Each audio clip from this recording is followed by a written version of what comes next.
easily gain electron, they are ready to lose electrons.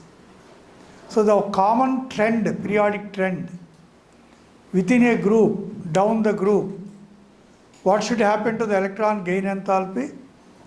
It should decrease. Why it should decrease? Due to increase in atomic size. But in second and third periods, the trend is reversed. Elements of third period are having more electron gain enthalpy than elements of second period. These are all there in your notes, I will show you. Don't look very strange and new. It is already there in your notes, you have written with your own hand. So it is already recorded there, evidence is there. So at once I can show. So there is no doubt in that. This point also I will show. Elements of third period are having higher electron gain enthalpies than elements of second period. Reason is very simple. Elements of second period are having too small sizes. Because of very small atomic sizes, between the electrons already present in their atoms and the extra electron that is being added, there is some repulsion, which we call inter-electronic repulsions. So because of inter-electronic repulsions, elements of second period are having less values of electron affinity than elements of third period. After that, top to bottom, electron gain enthalpy should decrease. But in oxygen sulfur family, chalcogen family, this is very interesting. So EA,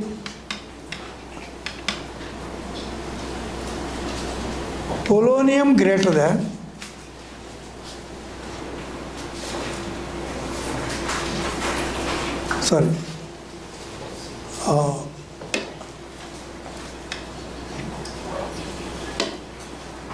sulfur greater than, selenium greater than,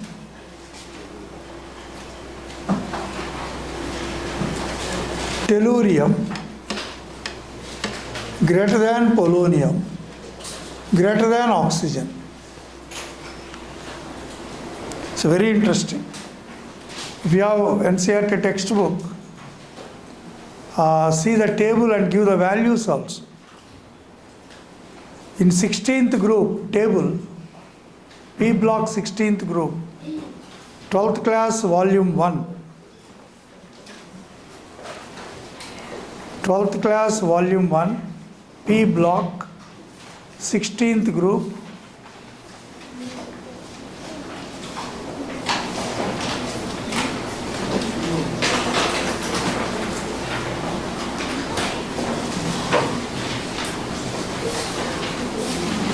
P block is given in the new textbook. P block is not given.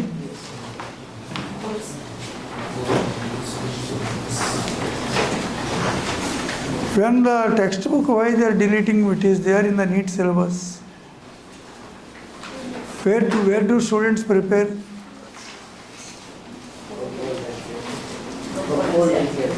Which one?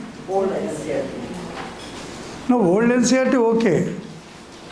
But in the given syllabus of NEET 2025, P block is given.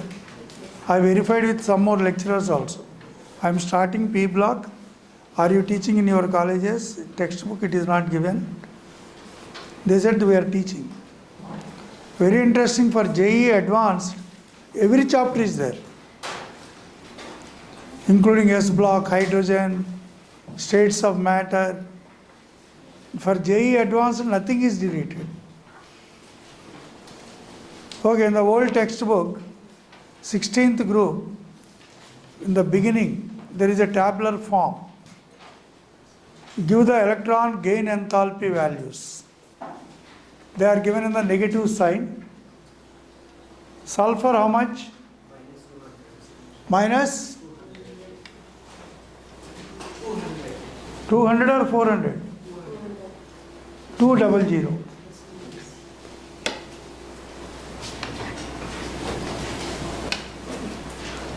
Minus 200. Selenium minus 195. Tellurium 190. Polonium minus 174. Oxygen minus 141.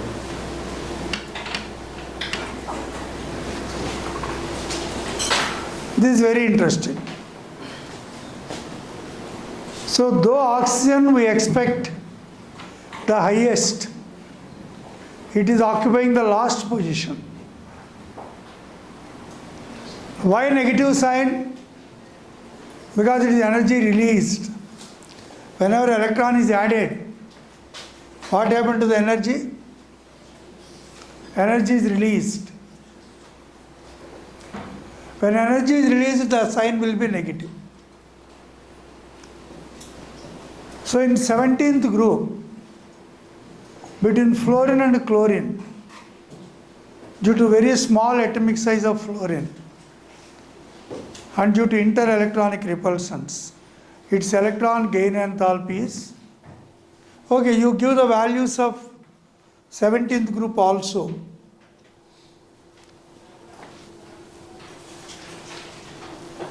Actually Cl greater than, Br greater than, F greater than I. What is the electron gain enthalpy value of chlorine? Minus 349. Minus 349. Chlorine. Fluorine, then fluorine. Second element is fluorine given. Okay. Now give the values, later we will compare. Bromine minus 325. Minus 325. Fluorine Minus 333. 333. Then we have to change. This will later change. Here fluorine 333.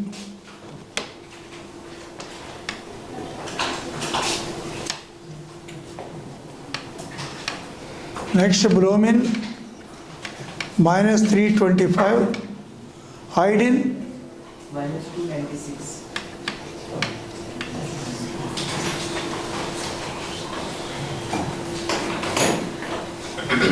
So electron gain enthalpies.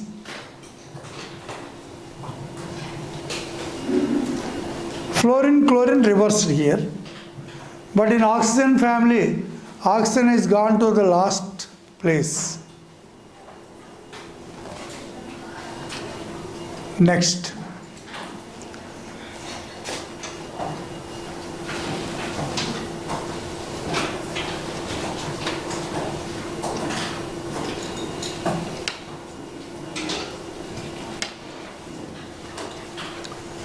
The bond dissociation energy.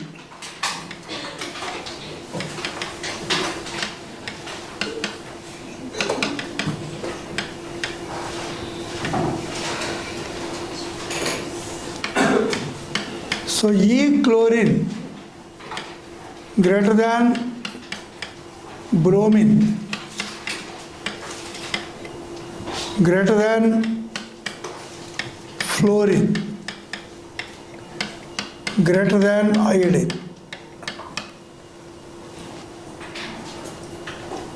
So actually this is a question to discuss. Actually fluorine should come in the first. You can later write the values also from your textbook. So why the bond dissociation energy of fluorine? Actually bond dissociation energy and bond length are inversely proportional. Bond dissociation.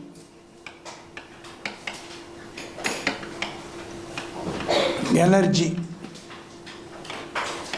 and bond length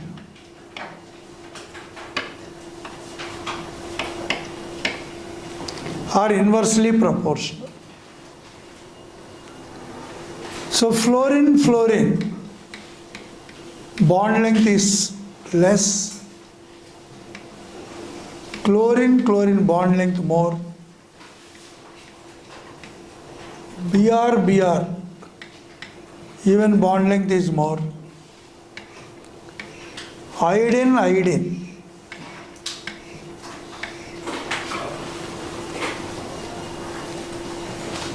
even the bond length is more.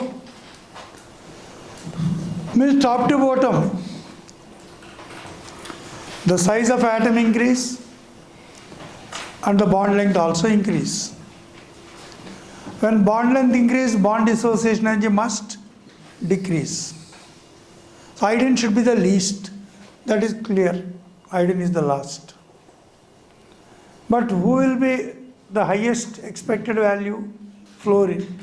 But it is occupying the last but one position. You asked, my dear fluorine, what happened? Your bond length is very small. Your bond dissociation energy should be high. But fluorine replied, you see, in every halogen, 3 NS2 NP5, 7 electrons.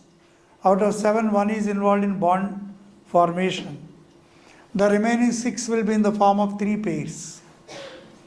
When 2 fluorine atoms form a bond, and when they are very nearer to each other, the 3 lone pairs present on this fluorine, the 3 lone pairs present on the other fluorine, lone pair repulsions.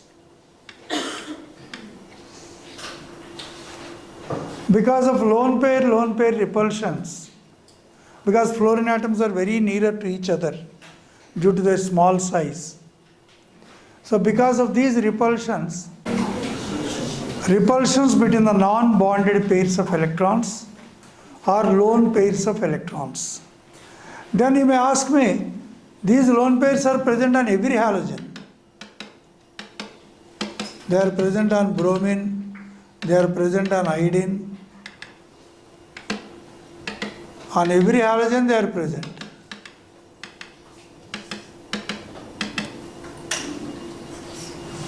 But because of their larger size, they are away from each other. So lone pairs are common in all halogens. But why lone pair repulsions are dominant in fluorine? Due to small atomic size and less bond length. So the proximity, the nearness is more. Thus the repulsions are more.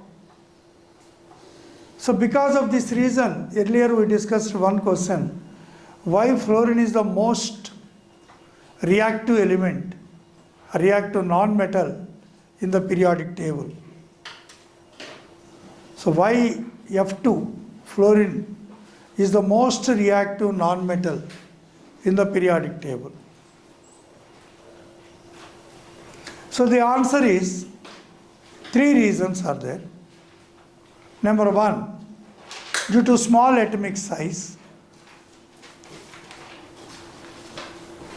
Due to small atomic size. Number 2, highest electronegativity. Highest electronegativity. Number 3, very low bond dissociation energy.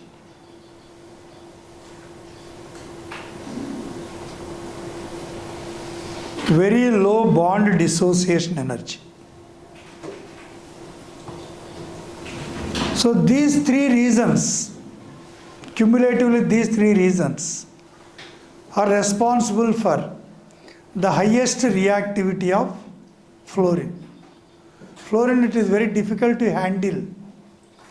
You can't see fluorine. It is a pale yellow color gas. But when it is openly released, it attacks your skin, muscles, your throat, your entire nasal region, your entire pharynx, esophagus, everything is affected. That's why fluorine is one of the most dangerous elements.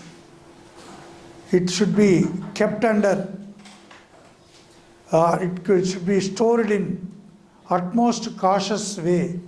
That's why fluorine is not stored in the form of fluorine, because human error, it may be leaked, gases can be leaked. Any gas leakage of fluorine is very serious or severe in nature. That what happened in Bhopal gas tragedy in 1984. 84, you are not born. So there is a Union Carbide of America. They are manufacturing pesticides for Indian farmers. The company name is Union Carbide. It is situated in Bhopal city, Madhya Pradesh. And one of the intermediate they make is methyl isocyanate.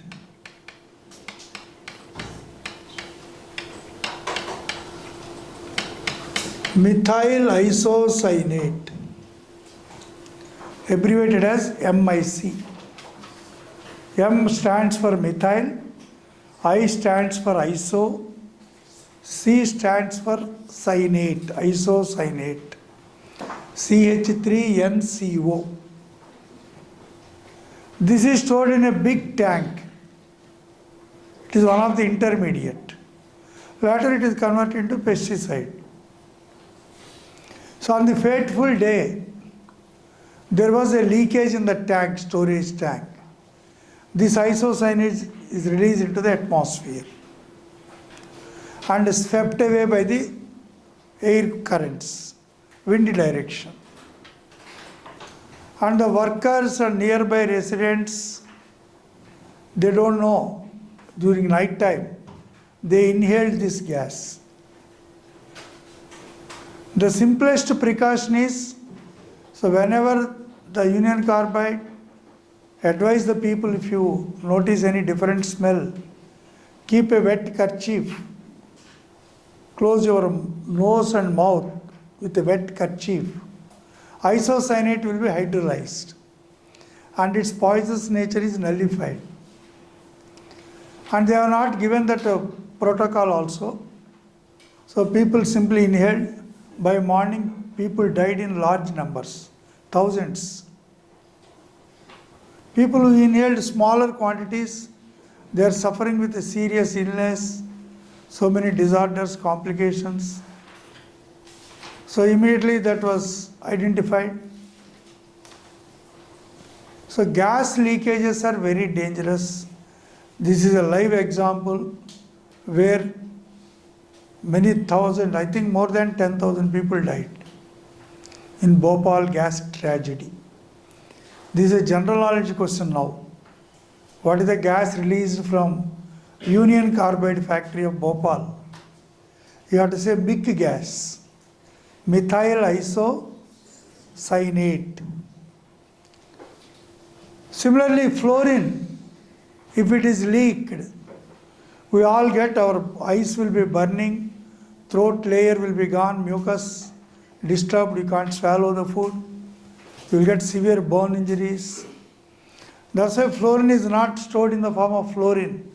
Fluorine is always stored in the form of, F2 is stored in the form of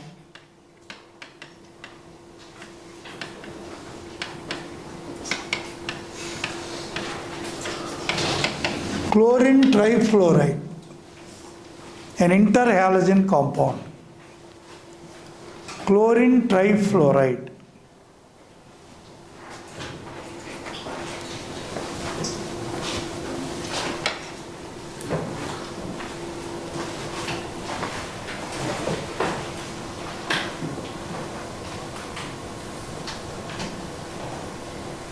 We will ask a question to a new student, not a regular one. I will ask her. What is the shape of ClF3 and hybridization? Tetrahedral. Tetrahedral. Trigonal planar. ClF3 shape and hybridization.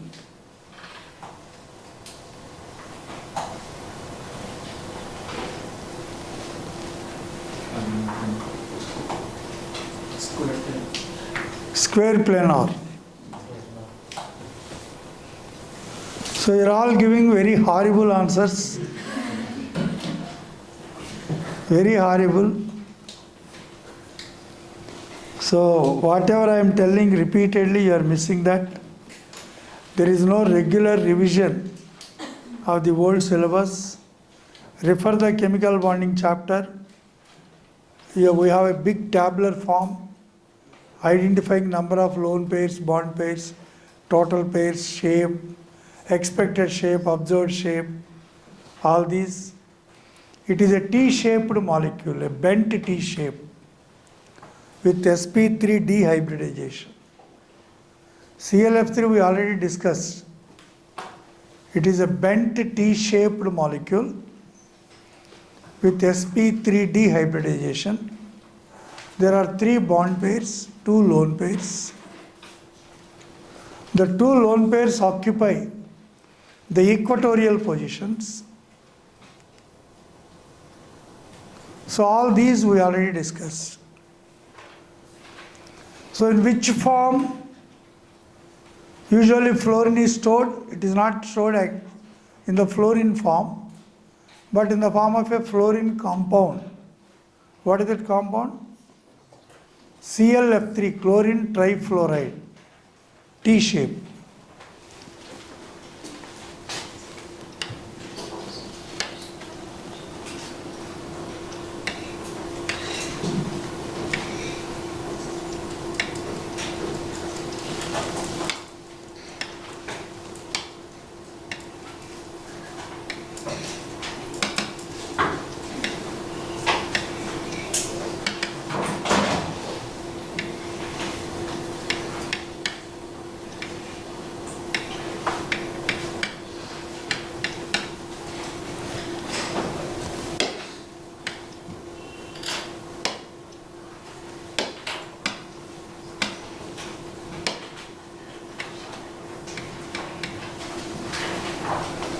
Actually, this is the T. Somewhat the T is bent. The 2 lone pairs occupy equatorial positions.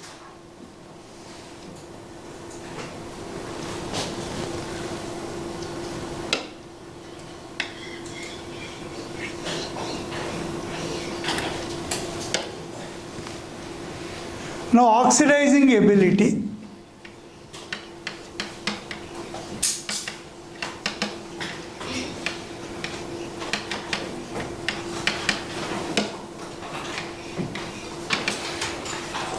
Oxidizing ability. F2 greater than, Cl2 greater than, Br2 greater than I2. Fluorine is the most powerful oxidizing agent in the periodic table. It is the most powerful oxidizing agent in the periodic table. Write the reason. The oxidizing ability of a non-metal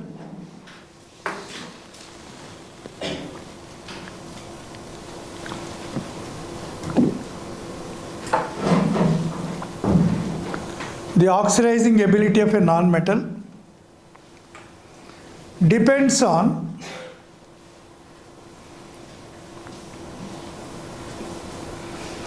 the following energy considerations.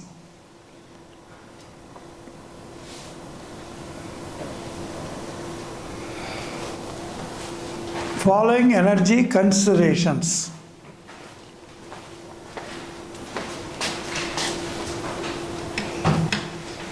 X solid gives X gas, Delta H is positive.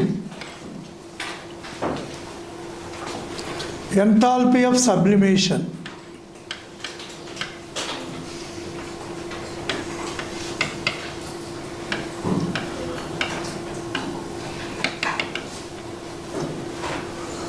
Or enthalpy of atomization. X2 solid, right? X2 solid. Sorry, X2 solid, X2 gas.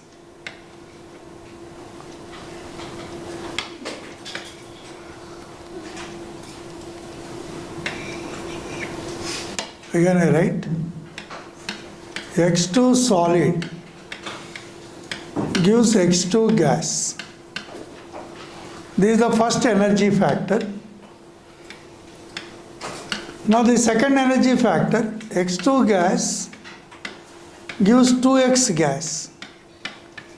Delta H is positive. This is called enthalpy of bond dissociation. Enthalpy of bond dissociation. Now the third energy factor, X gas plus electron gives X minus gas. Here delta H is negative, which is called electron gain enthalpy.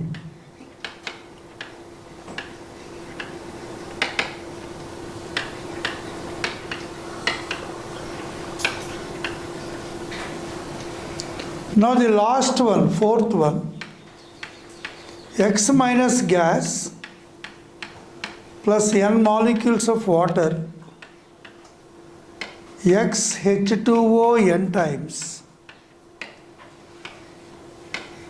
total minus, delta H is negative, which is called enthalpy of hydration. What is the fourth one? Enthalpy of hydration. So whenever you want to decide whether the given element is a strong oxidizing agent or not, you have to consider how many energy factors? 4. Out of the 4 energy factors, 2 are endothermic, delta H is positive. 2 are exothermic, delta H is negative. Sum of all these 4 values, 1 plus 2 plus 3 plus 4, the net energy, 2 values have positive sign, 2 values have negative sign. If the sum of the values get a bigger value with a negative sign, that is the most powerful oxidizing agent. So in case of fluorine, it will get the highest negative value of the total energy change. That's why fluorine is the most powerful oxidizing agent. So in your textbook, again, if you refer, they have given the values also. You can add those values. For fluorine, first one is not required. It is already a gas. Solid to gas, first value is not required for fluorine. Second value is required to break the bond, convert into atoms, bond dissociation. Third value is applicable. Fourth is applicable. So for fluorine, sum of 2 plus 3 plus 4 itself give a bigger value with a negative sign. Means that much energy is released. Means that is more stabilized. More the energy released with a negative sign, more will be the stability. That's why fluorine is the most powerful oxidizing agent. Mention two reactions. Mention two reactions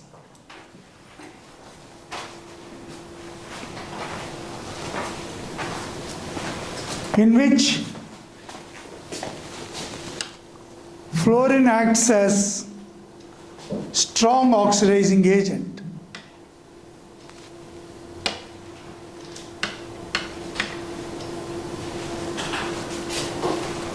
Fluorine acts as strong oxidizing agent.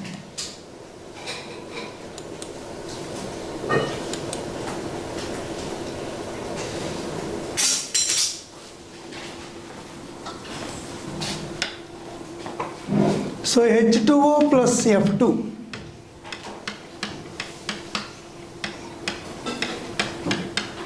HF plus O2 plus O3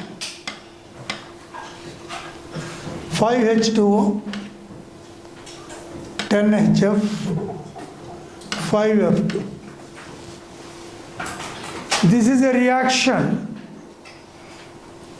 in which fluorine shows its exceptional oxidizing ability, because here O minus 2 is oxidized to 0 and 0. Minus 2 to 0 is oxidation. Here oxygen is oxidized. 0 to minus 1, reduction.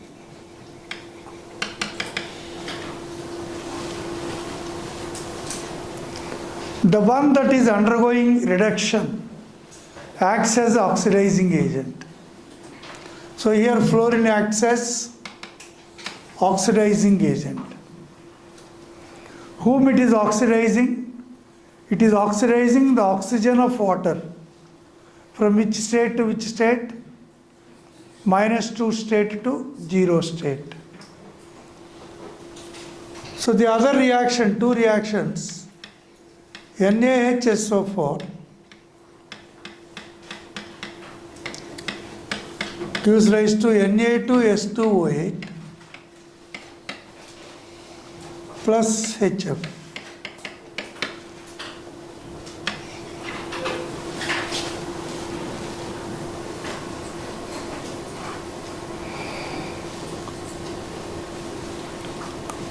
Here again fluorine undergoes reduction.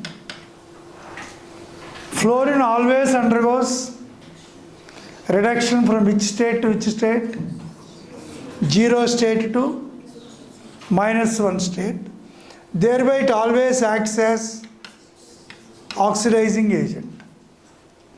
Now my question is, who is oxidized in this reaction? Fluorine is reduced, clear. Somebody should be oxidized. Who is oxidized?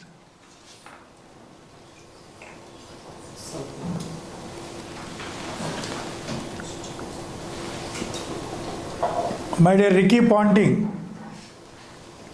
yesterday also you did the same mistake, today also same mistake. Sulfur in sulfate SO4 is always plus 6.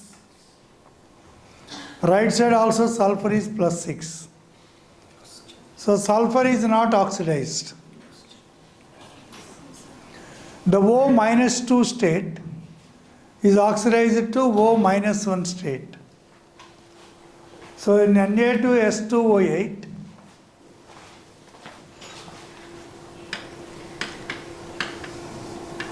there is a peroxy bond.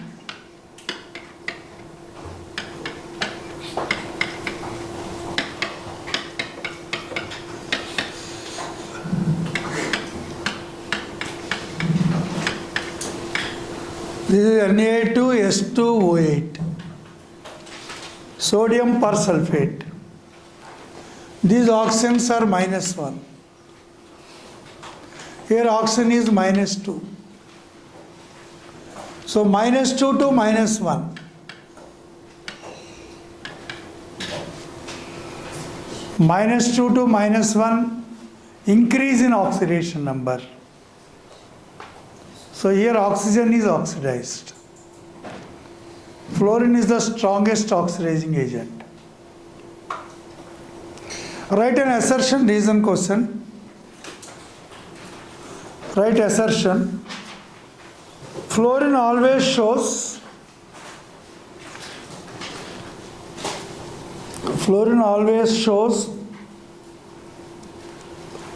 or always exhibits, anything is okay. Always shows or always exhibits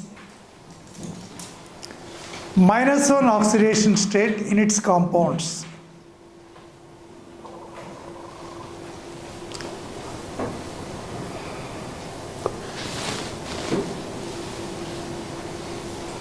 Always shows -1 oxidation state in its compounds. Reason: due to its highest electronegativity and the non-availability of vacant d orbitals.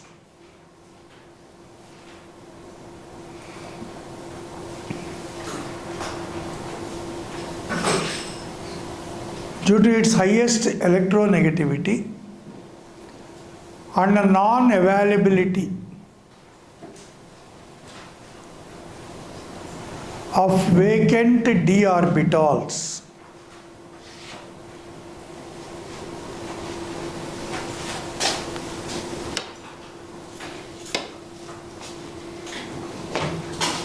So fluorine always shows -1.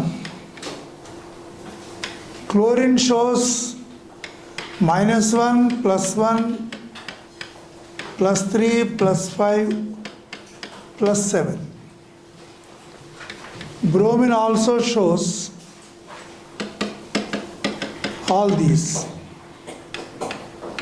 Iodine also show all these.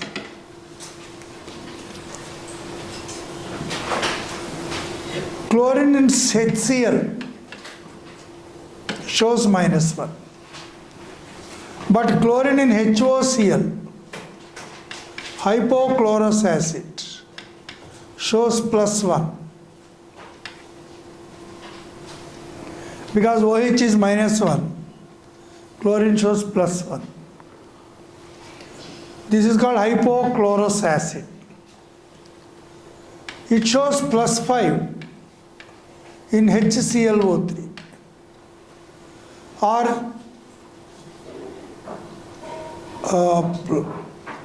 +5, +3 in HClO2. In chlorine trifluoride also it shows +3. In Cl2O7 +7 or HClO4 perchloric acid +7.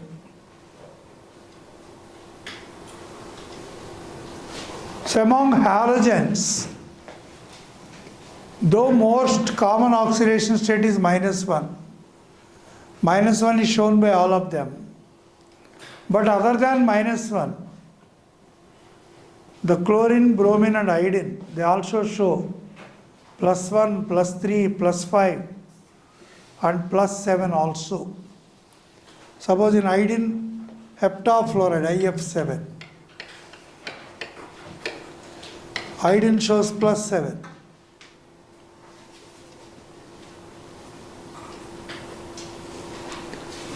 Now in this 17th group, there is one more very important question for your examination, that is color.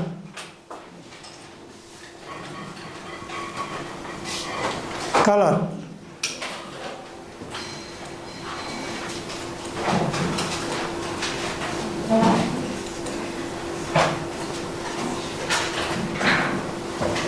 Actually, color exhibited by halogens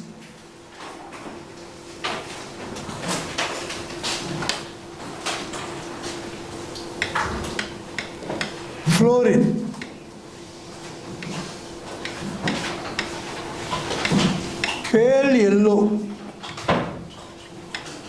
gas.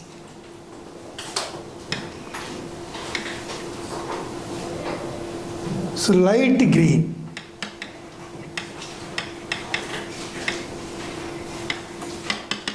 Gas.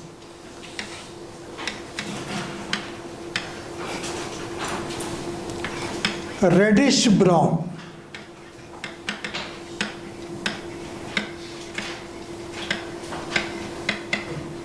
Fuming liquid.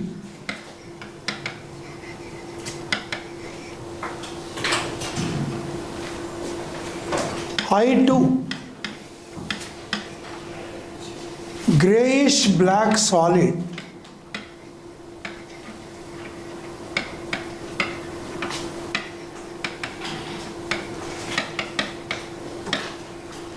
With metallic luster.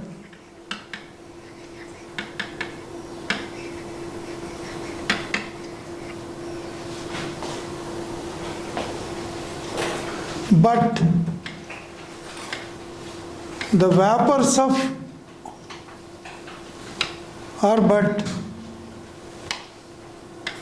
readily sublimes.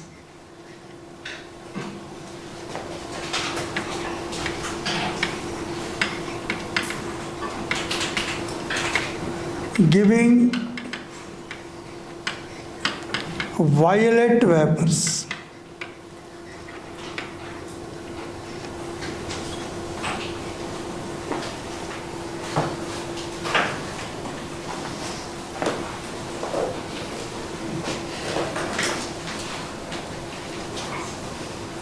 Actually, fluorine, F2, 9 plus 9, 18 electrons.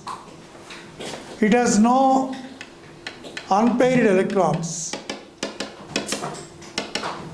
Due to absorption of a particular wavelength of light from the visible region, and the electrons excite from lower energy bonding molecular orbital to higher energy anti-bonding molecular orbital.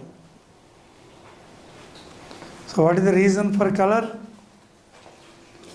Due to absorption of a particular wavelength of light from the visible region,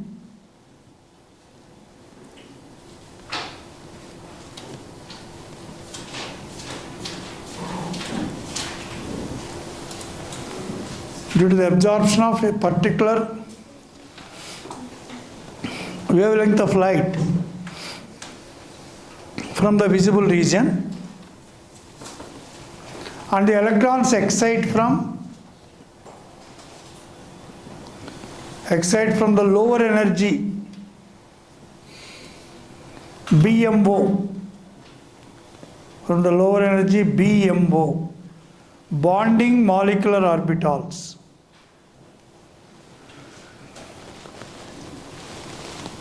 to higher energy ABMO, anti-bonding molecular orbitals.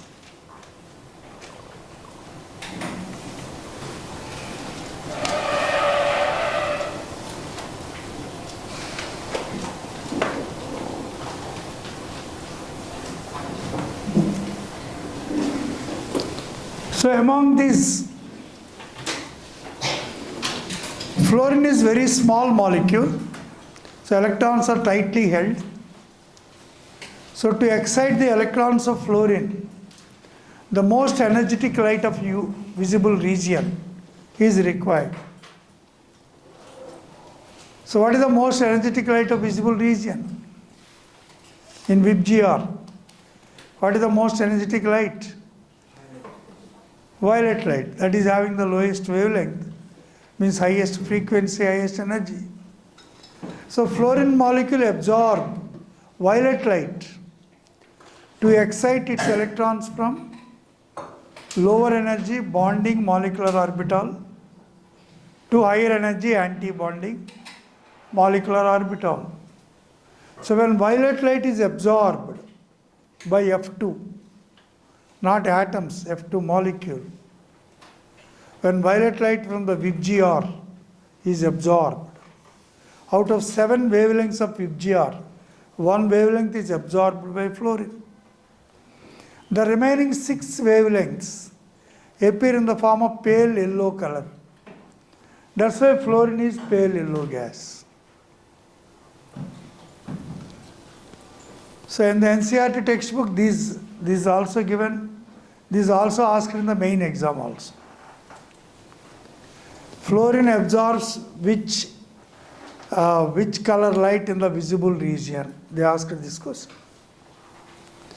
So it absorbs the most energetic light, that is violet light it absorbs.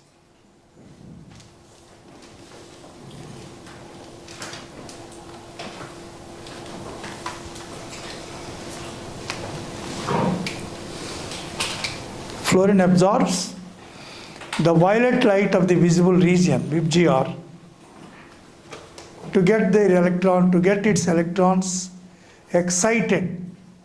From where to where? Lower energy bonding molecular orbital to higher energy anti-bonding molecular orbital.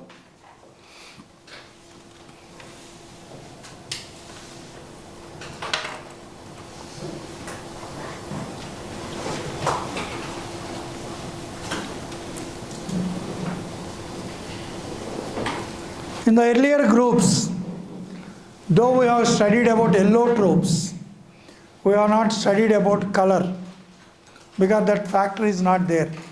Here all the halogens are colored.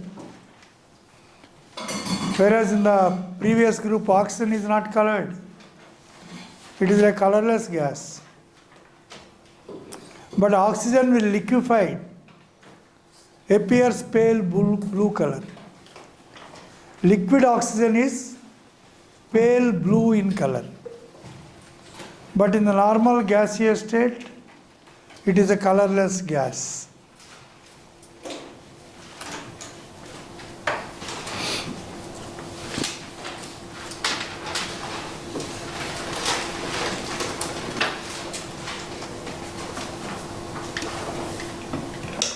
Next heading is hydrates.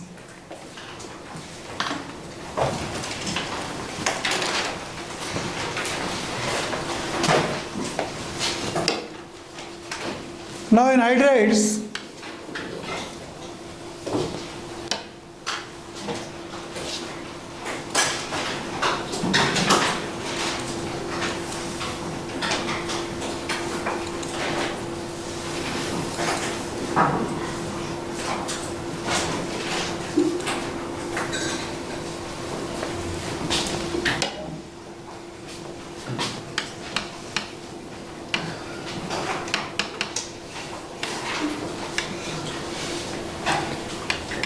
fifteenth group,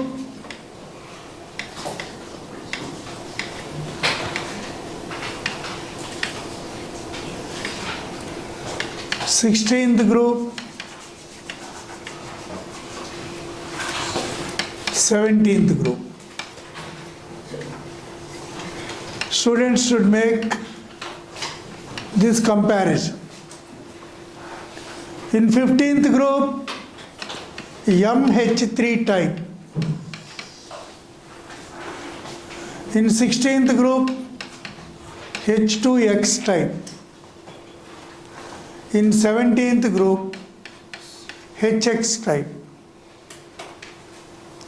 Here MH3 type are NH3 ammonia, PH3 phosphine, ASH3 arsine, SBH3 stibine,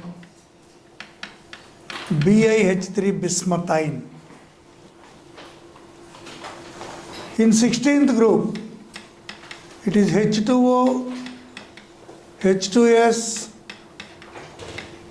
hydrogen selenide, hydrogen telluride, hydrogen polonide.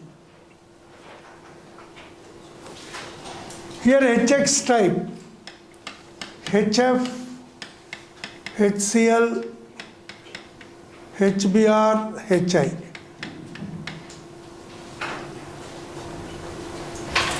So what is common in all these groups?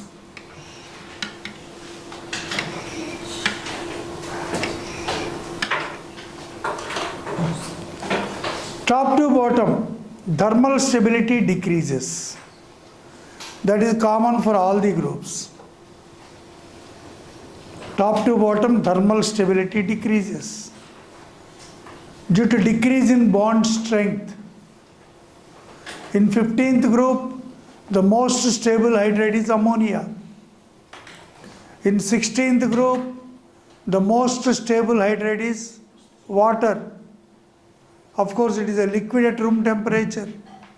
Whereas other hydrates of 16th group are poisonous gases. These are all poisonous gases. Water is the only life-supporting liquid. Remaining are gases. Of course, due to intermolecular hydrogen bonds. So in all the groups, what is the commonest point? Thermal stability decreases. HF is the most stable hydrate. HI is the least stable here.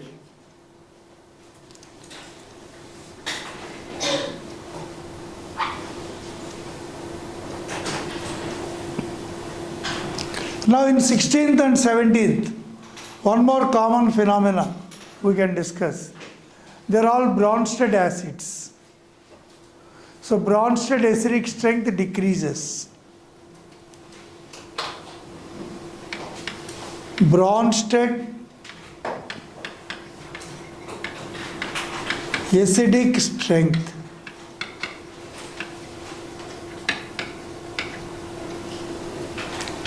In 16th group, H2Te greater than H2Sc greater than water. In 17th group, Hi greater than HBr greater than HCl greater than HF.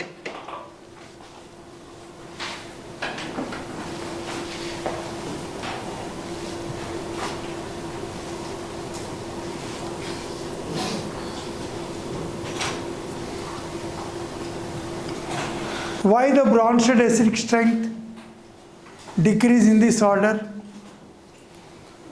Hi has weak bond. As the bond strength decrease, ability to lose proton increases.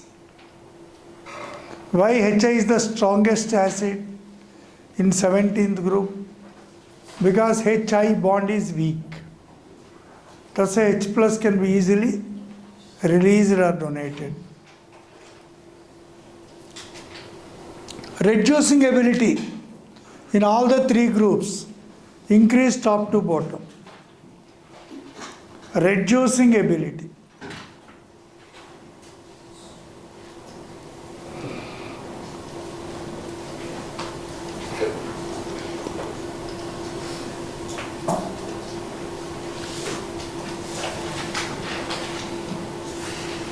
Increases from top to bottom. What is the most powerful reducing agent in 15th group? BiH3. If BiH3 is not given, SbH3. What is the most powerful hydrate in 16th? H2PO. If it is radioactive, it is not given. H2Te is the most powerful reducing agent in 16th group. What is the most powerful reducing agent in 17th group? The answer, hydrogen iodide, Hi. So this is the common point in all the three groups. Top to bottom, the reducing ability of the increases due to decrease in bond strength and easy release of nascent hydrogen.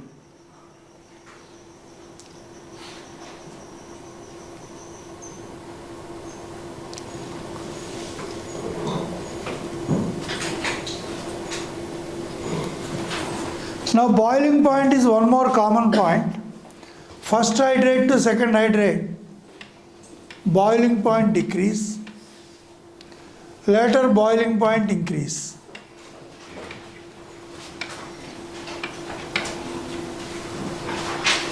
This is also common in all these. BP first decrease, later BP increases. Here also first BP decrease, later boiling point increase. Here also boiling point decrease first, increase later.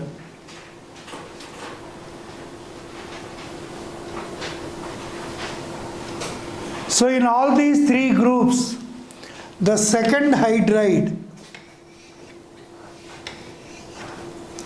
in all these three groups, the second hydride, that is phosphine in 15th, H2S in 16th, HCl in 17th, have the lowest boiling points, means their highest volatility. So what is the most volatile hydride of 15th group? Phosphine. What is the most volatile hydride of 16th group? H2S. What is the most volatile hydride of 17th group? HCl. Second hydride will have the lowest boiling point and highest volatility.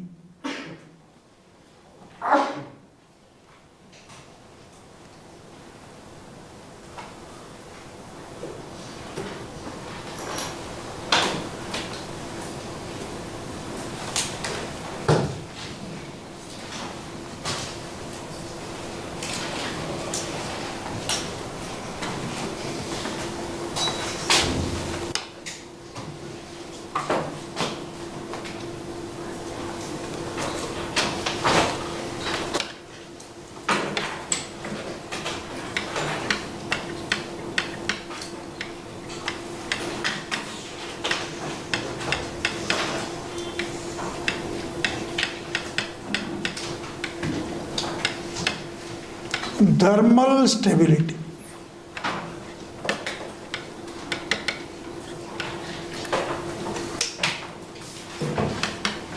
Same order, bond polarity.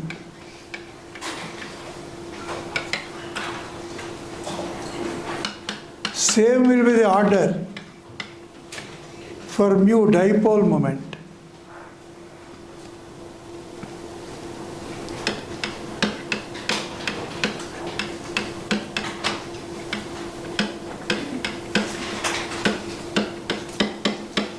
This is for Bronsted acidic strength.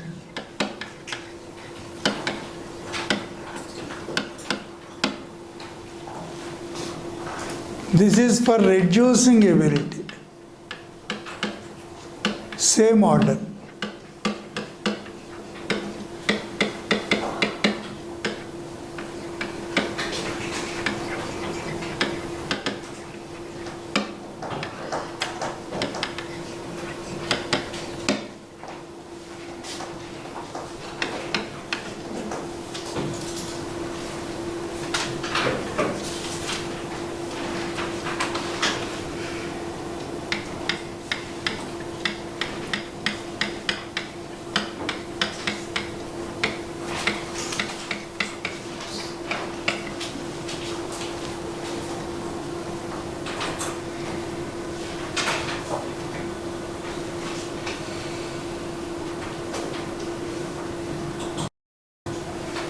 This is boiling point.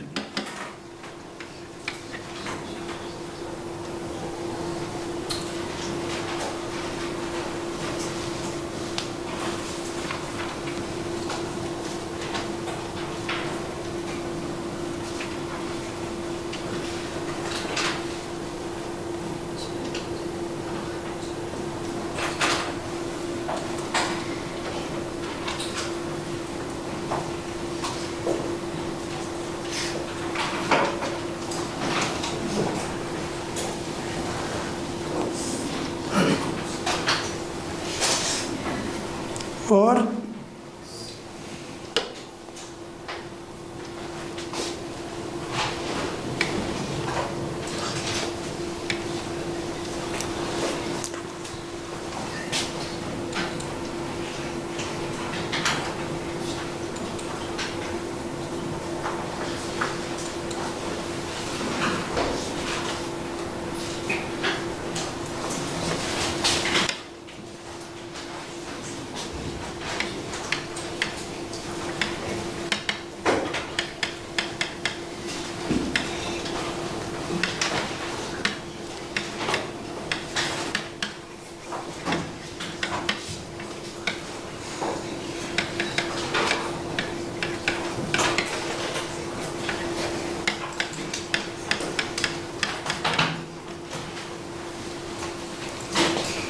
so preparation of fluorine by the electrolysis of fused potassium hydrogen fluoride KHF2,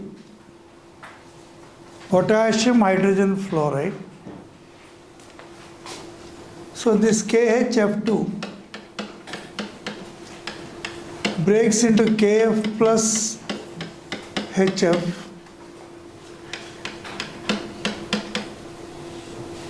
HF breaks into H plus F minus. 2H plus 2 electrons gives H2 at cathode. 2F minus F2 plus 2 electrons, this is at anode. This is oxidation, this is reduction.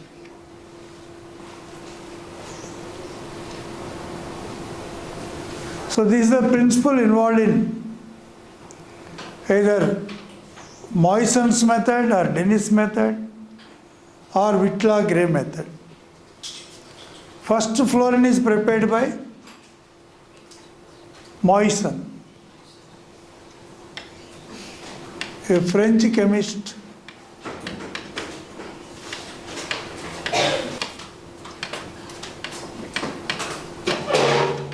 So it is Moissan's method. Electrolysis of fused potassium hydrogen fluoride.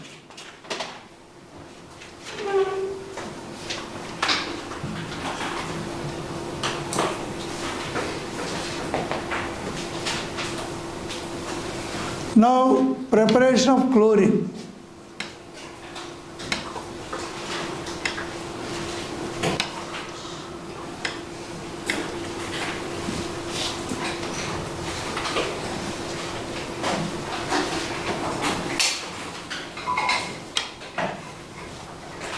So, in the preparation of chlorine,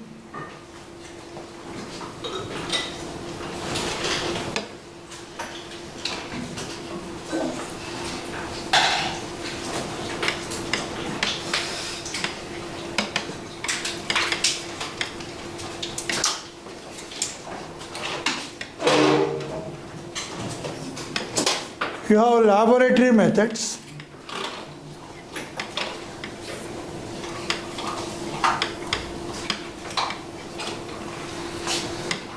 Industrial methods.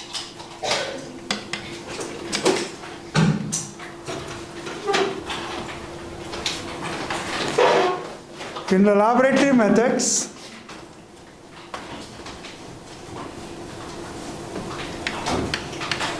sodium chloride, sulfuric acid gives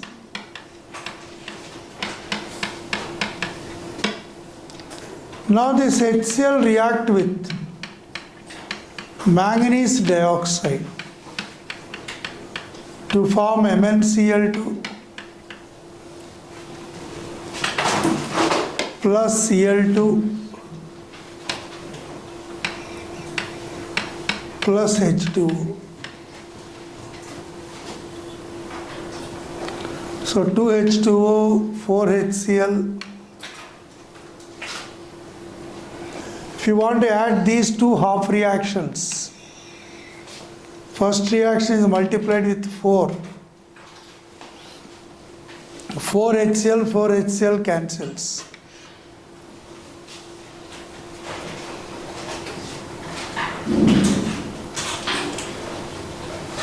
So 4 NaCl plus 4 H2SO4 gives 4 NaHSO4 plus MnO2 gives MnCl2 plus Cl2 plus 2H2.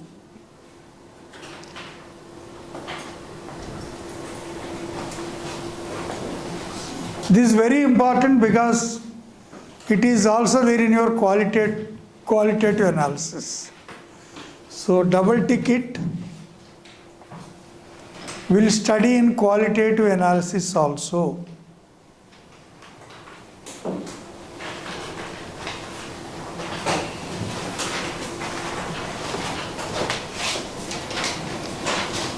Now in the industrial methods,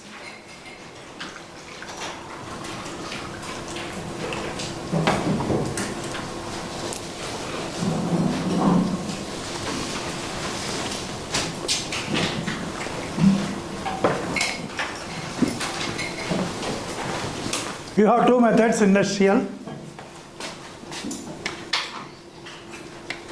One is Deacon's process. The next one is Nelson's.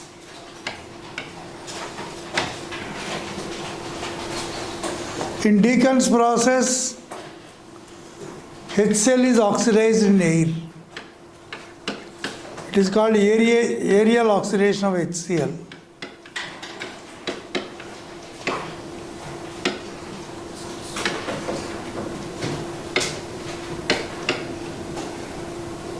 Here cuprous chloride or cupric chloride act as a catalyst. This is Deacon's process. Now we go to the Nelson's process.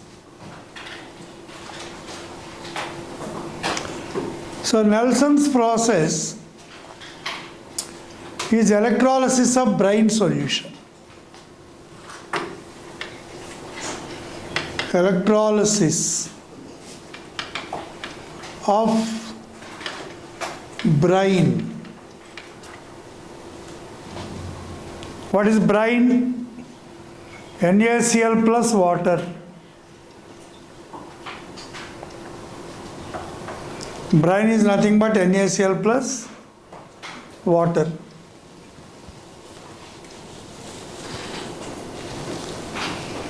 So I am taking the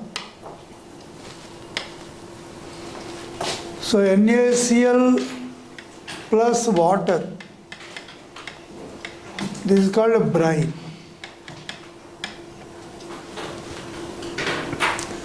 Now this is taken as electrolyte.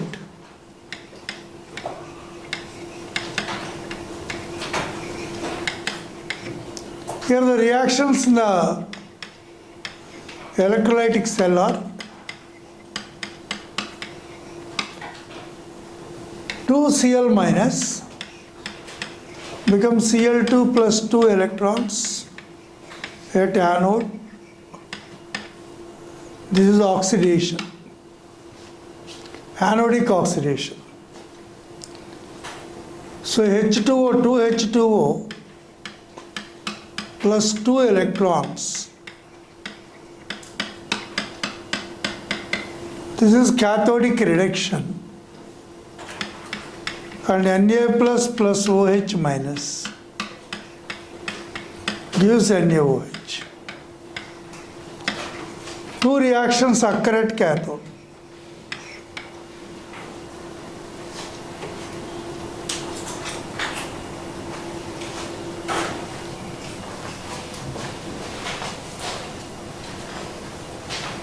Here one more electrochemistry application is there.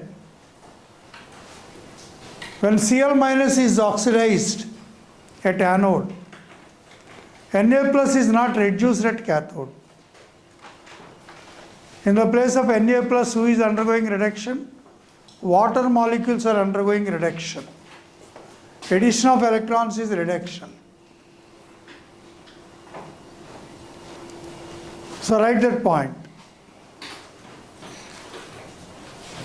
The SRP, standard reduction potential, the standard reduction potential, SRP,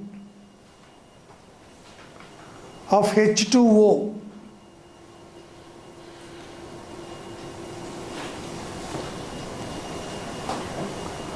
H2O is greater than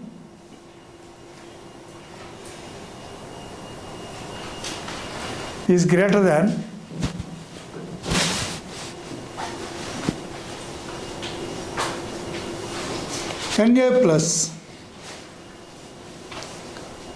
is greater than Na plus, hence water is being preferentially reduced. Hence water molecules are preferentially reduced at cathode.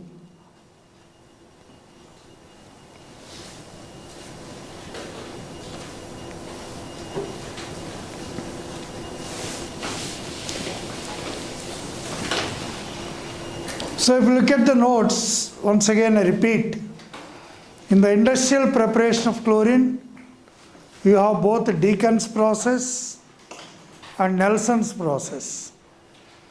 In Deacon's process, it is the aerial oxidation, but sodium is not liberated at cathode, because at cathode, two are competing, Na plus and water, these two, they are competing at cathode.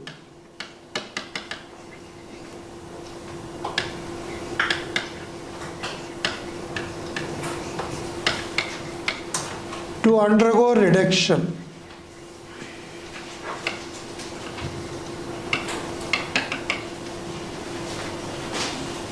So who are the competitors here? Na plus water, because brine solution contain water. Then cathode asks one question, okay, you both reached me and you are competing, who will undergo reduction first? Then it asks whose reduction potential is more. So the reduction potential of water is 0. The reduction potential of Na is negative. So when compared to negative value, 0 is higher. Then water says, I have more reduction potential than sodium plus. Then cathode says, okay, you first undergo reduction. Reduction means addition of electrons. So it gives OH minus and H2. Sodium is already waiting there because somebody reduced first. It is left behind. So this sodium ion combined with the OH minus to form sodium hydroxide. So the final products of electrolysis of brine solution are chlorine at anode, NaOH and H2 at cathode. So write that point. The final products in the electrolysis of brine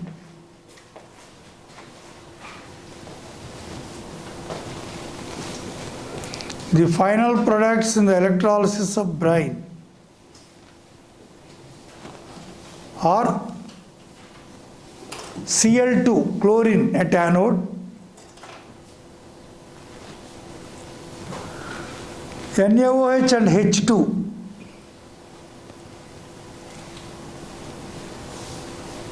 NaOH and H2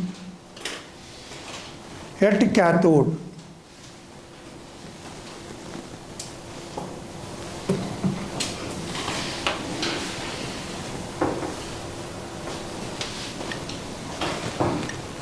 Now,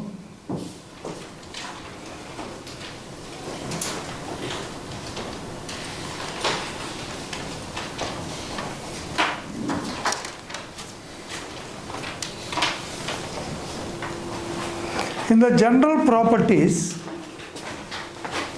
of halogens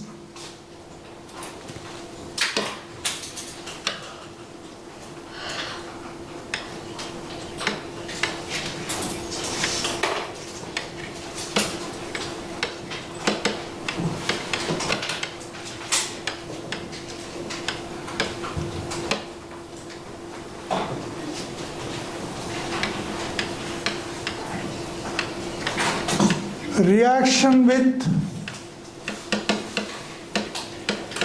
H2. So H2 plus F2 2HF, H2 plus Cl2 2HCl.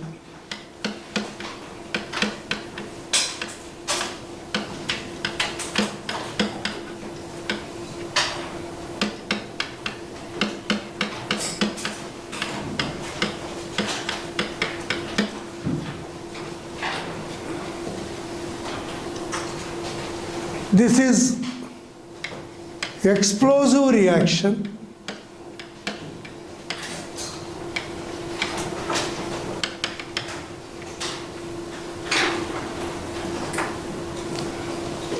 Explosive reaction.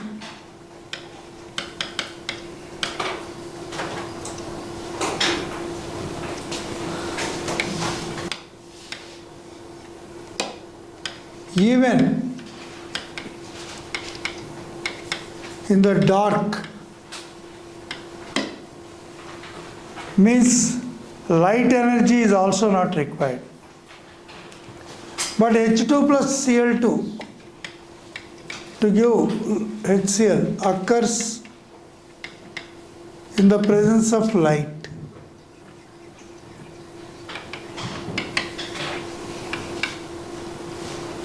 Means it is a photochemical reaction.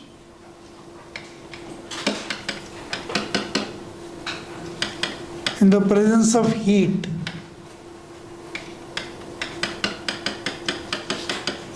Heat plus catalyst.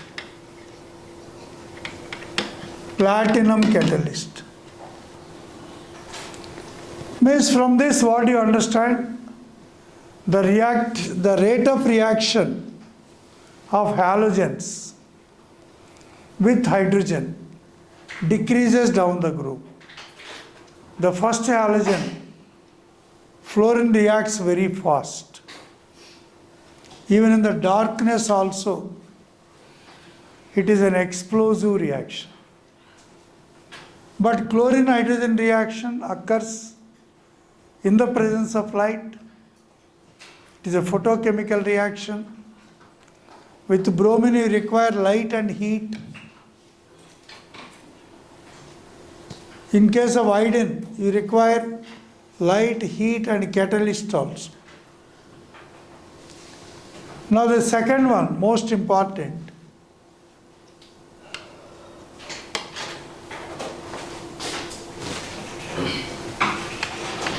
Reaction with alkalis.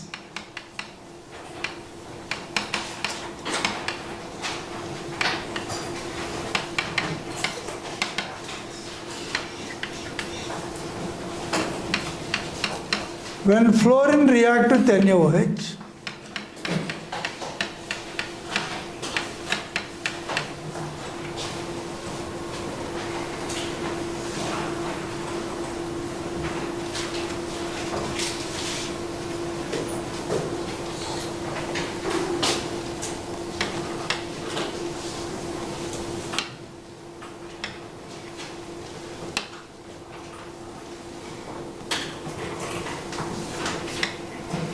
cold dilute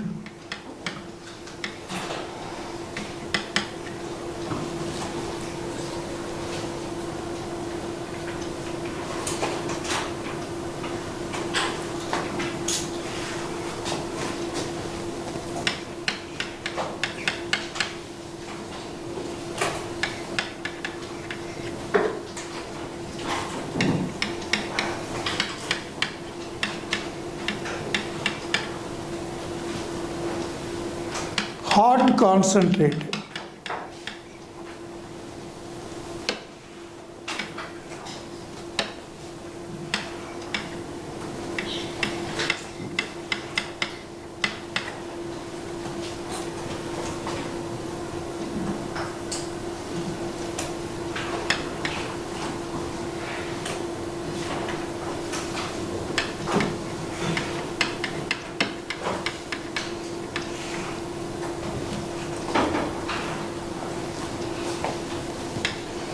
This is one set.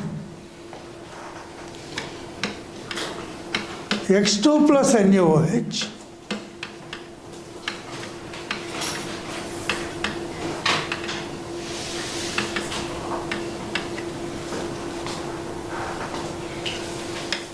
NaX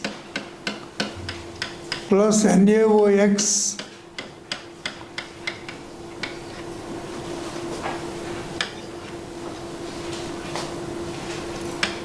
halide hypohalite.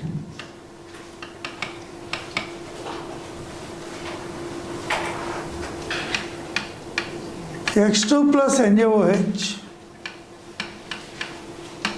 hot concentrate.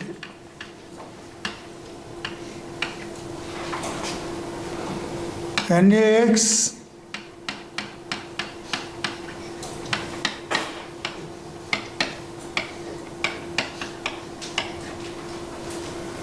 six NaOH 3X2. Now this X2 is equal to Cl2 Br2 or I2.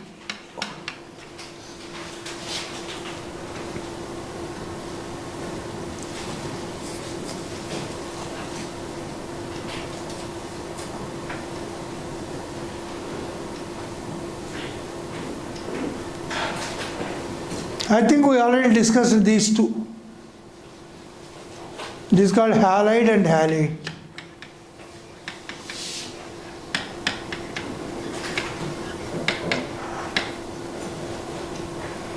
Where we discuss these two are examples of disproportionation. 0 to -1, 0 to +1. 0 to -1, 0 to +5.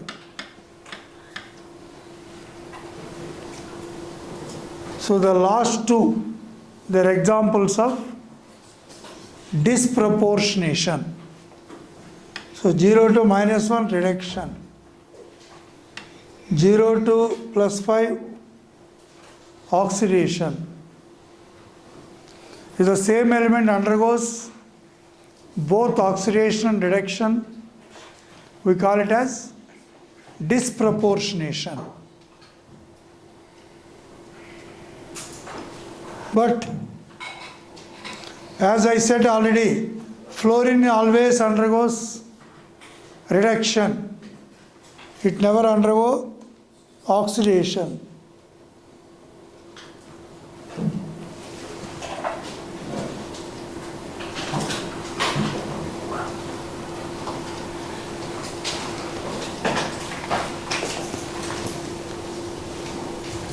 Or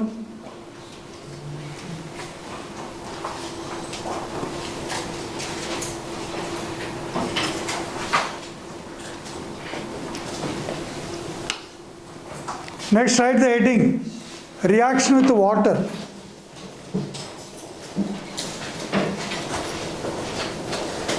Reaction with water.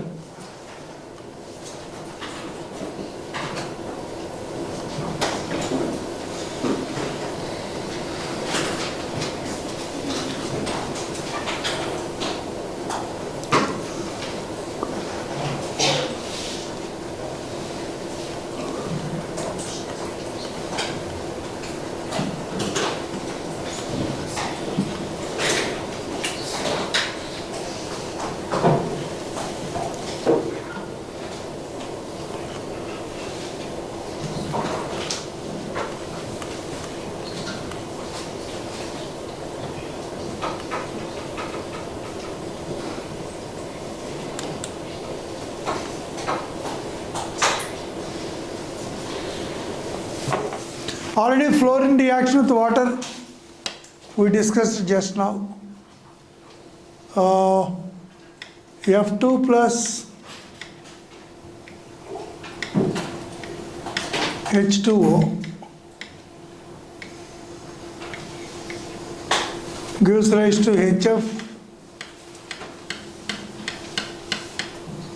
plus O oxygen plus ozone. Just now we discussed 5H2O, 10HF, 5F2.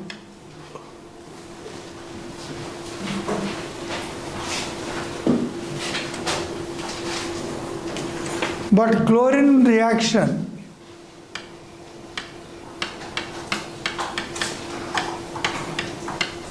HCl plus HOCl. This HOCl again breaks into, this is chlorine reaction.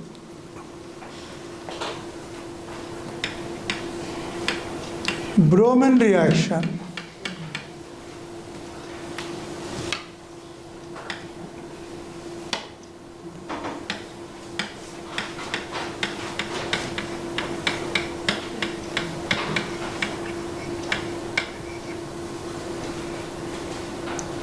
so top to bottom, water solubility decreases, no action.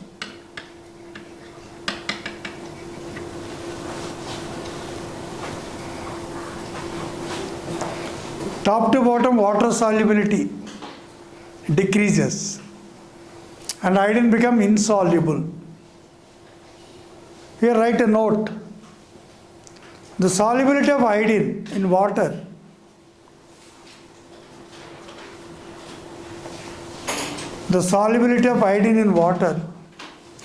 can be increased by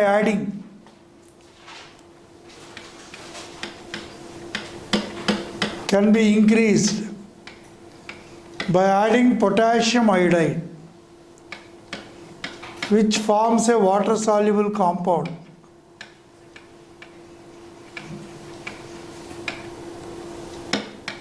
K plus and I3 minus.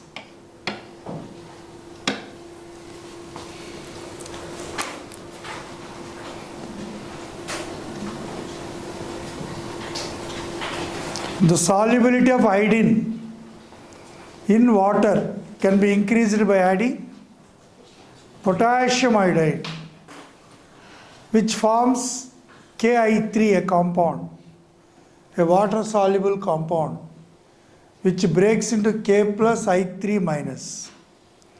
What is the shape of I3 minus? Hybridization of I in I3 minus.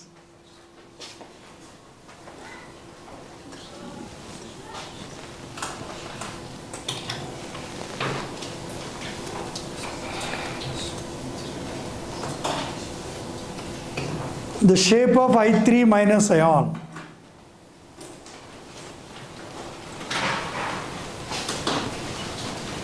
So the answer is linear with sp3 dehybridization, 2 bond pairs, 3 lone pairs. What is the shape of I3 minus? Linear with how many bond pairs? 2 bond pairs.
This is one more concept.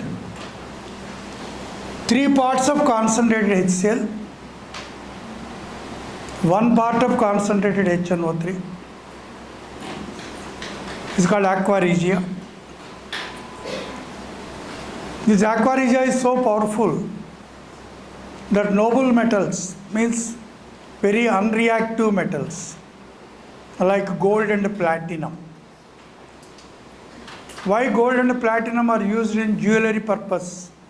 Though in the periodic table more than 80% of the elements are metals, only we are using 2 metals for making jewelry or ornaments, either gold ornaments or platinum ornaments. Silver we don't use that much because silver become black after some usage due to the formation of silver sulfide, Ag2S. Why silver articles become black or dark? Due to the formation of silver sulfide, Ag2S. But gold and platinum, they never react with anyone. Though they never react with anyone in the atmosphere or environment, though they are used for ornamental purposes, but in the laboratory we can dissolve that much unreactive gold and platinum in aqua regia. So Au plus Cl minus plus NO3 minus in acidic medium gives rise to AuCl4 minus plus NO plus H2.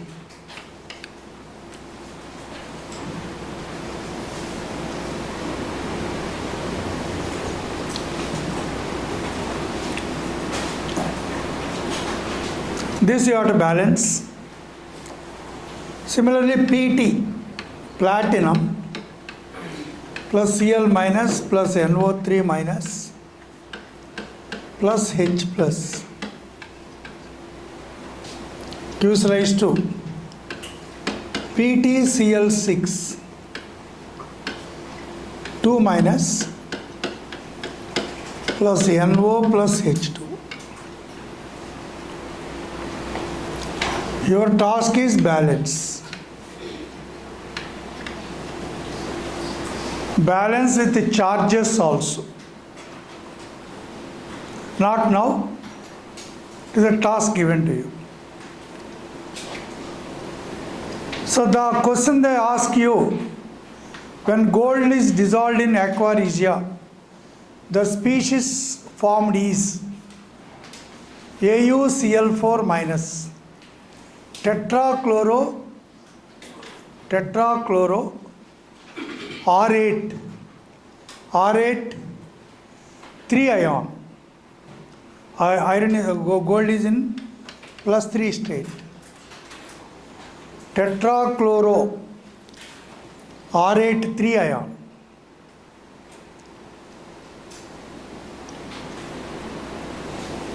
What is the IUPAC name of this?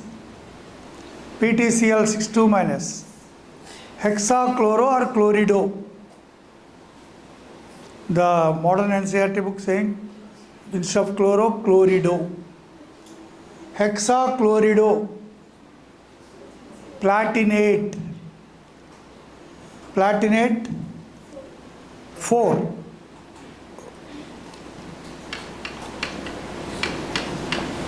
Hexachlorido, platinate 4 ion. First one is tetrachlorido.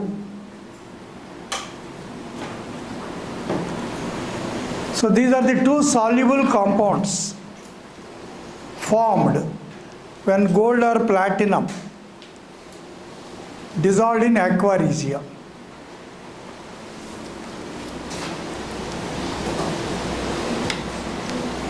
Now the next one,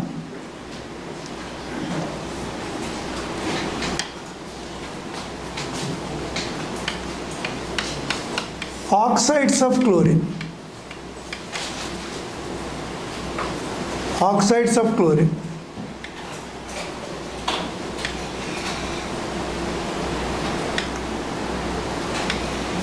Chlorine monoxide.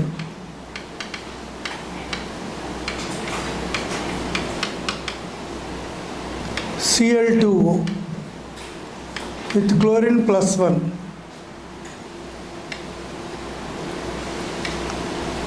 Chlorine dioxide.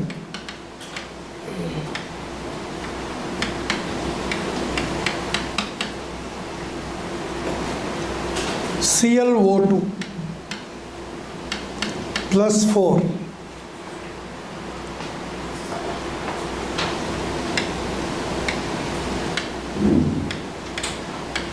Chlorine hexoxide with plus 6. The last one, chlorine heptoxide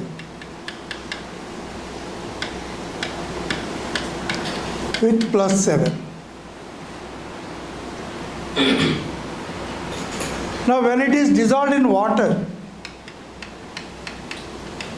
you will get hypochlorous acid. Hypochlorous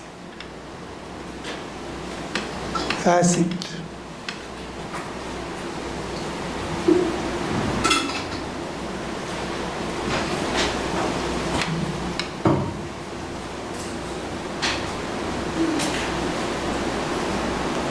When it is dissolved in water,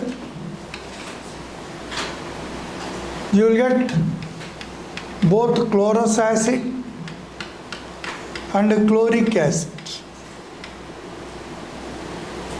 This is called chlorous. This is chloric.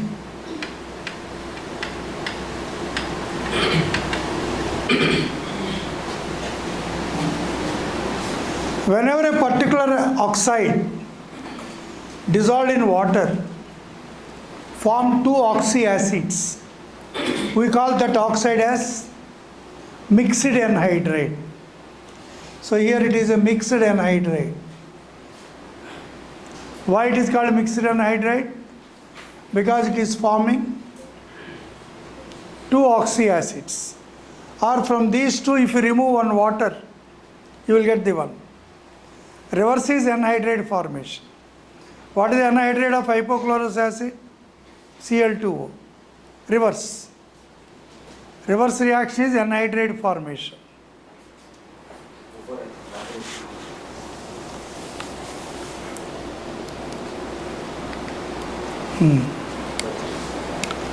It is gone, total.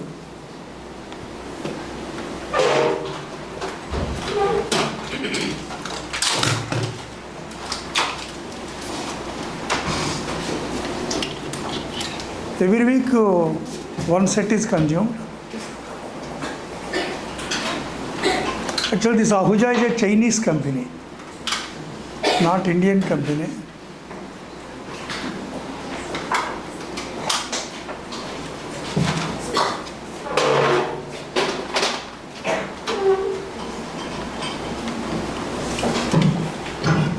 The old one you have to show it to the government.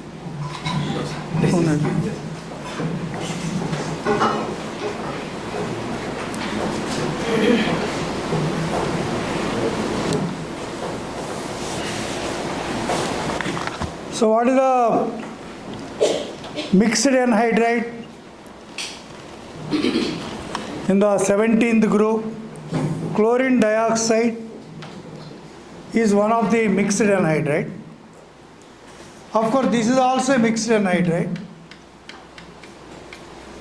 It forms HClO3 plus HClO4, chloric and perchloric acid.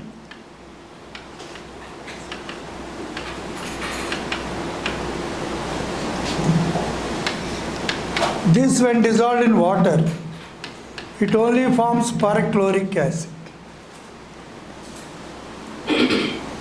And one more interesting point is, whatever the oxidation state of the oxide, same will come in the oxy acid. So here it is +1, here also you will get +1. Here it is +4, here it is +3 and +5. The average is +4. Here it is +6, here it is +5, +7. Average is +6. Here it is +7 only.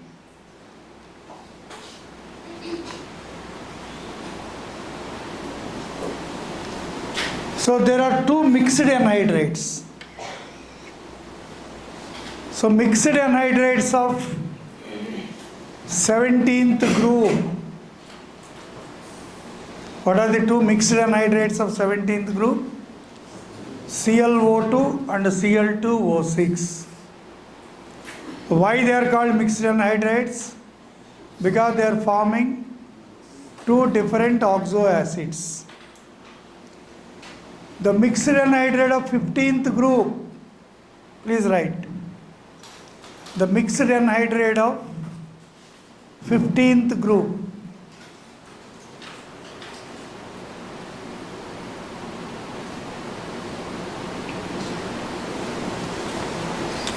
You have NO2.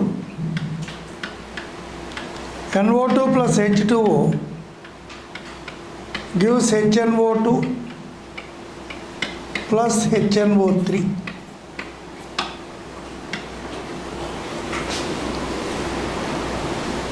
Here also to balance you write 2 ClO2. So here it is +4, here it is +5, +3 and +5. Average is +4. So in the entire P block that we are going to conclude, only we are coming across with 3 mixed anhydrides. In 15th group, NO2 is the mixed anhydride. In 16th, there are no mixed anhydrides.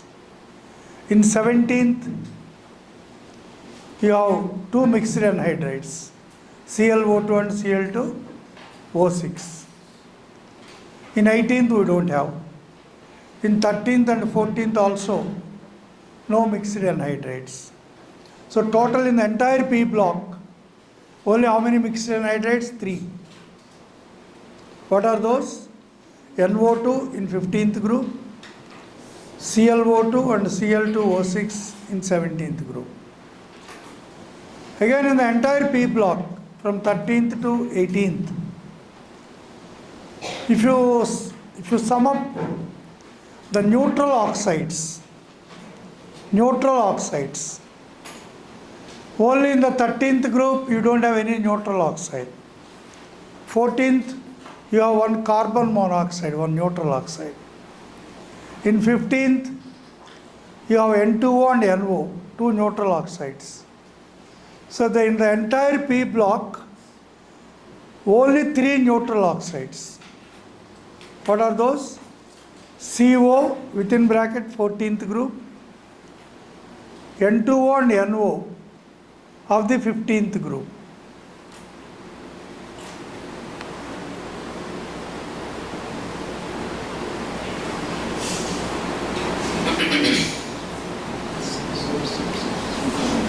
What are the neutral oxides in the entire P block? Carbon monoxide. Very good. Nitrogen oxide. Carbon monoxide, correct. Good. What are the other 2? You have total 3 neutral oxides in the entire P block. Nitrogen oxide. N2O, nitrous oxide, and NO, nitric oxide. These are called neutral because they are neutral towards litmus. Here neutrality means, sit down please. Neutrality means they are neutral towards litmus.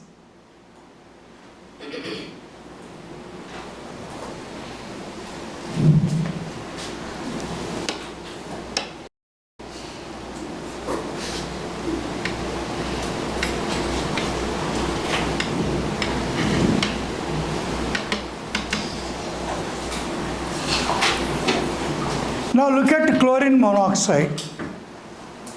Oxygen is the central atom. Two bonded chlorines are there.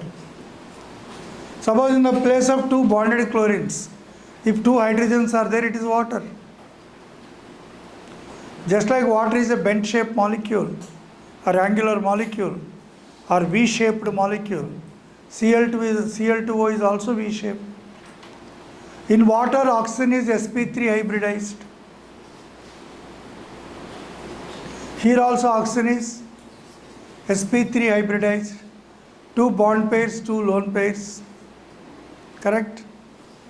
But in water the bond angle is 104.5 degrees. Here the bond angle is 111 degrees. So though oxygen is sp3, why the bond angle here is more than tetrahedral angle? The answer is the chlorine atoms are larger in size. These larger chlorines will have steric repulsions or spatial repulsions. Due to steric or spatial repulsions between the larger bonded chlorines, the bond angle is 111 degrees.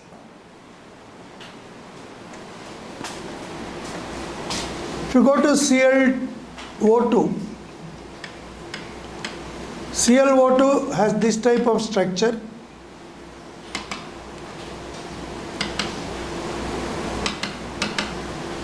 It is also a bent molecule.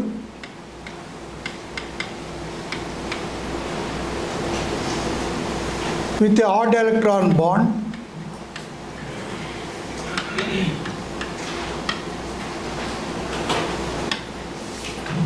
That's why it is paramagnetic.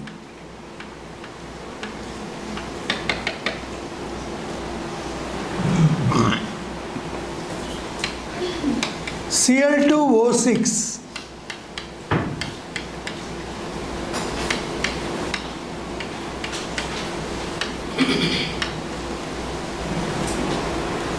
this is Cl2O6. Two chlorine atoms are joined with the three double bonded oxygens. If you go to Cl2O7, here again oxygen is the central atom. Two ClO3 groups.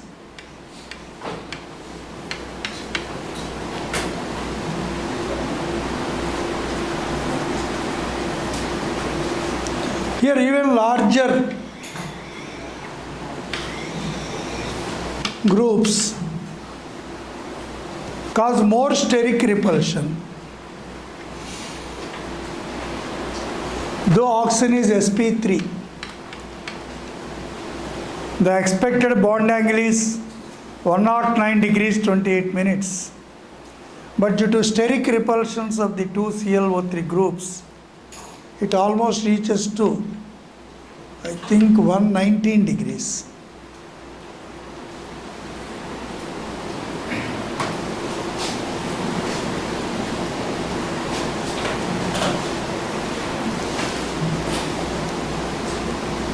Now we go for oxo acids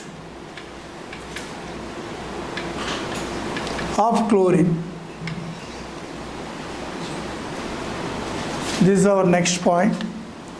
Oxo acids of chlorine.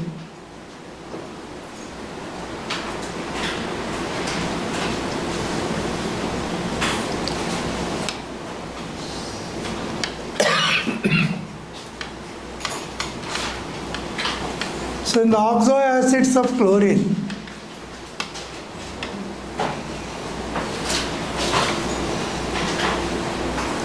you have hypochlorous acid.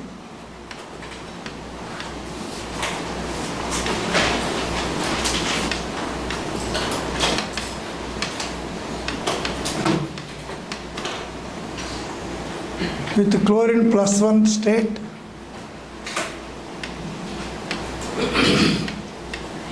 Chlorous acid.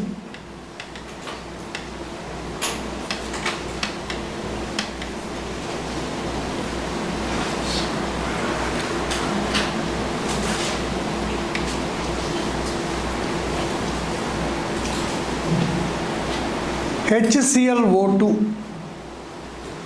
OH group is separate, I am writing. Plus 3 state.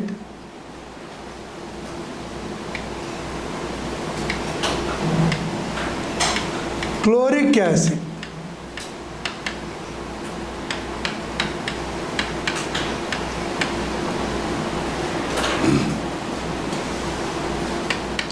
Plus 5 state.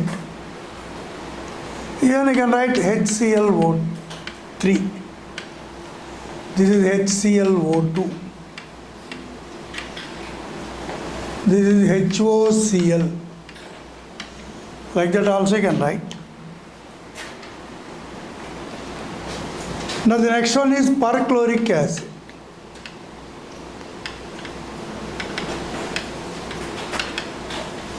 HClO4.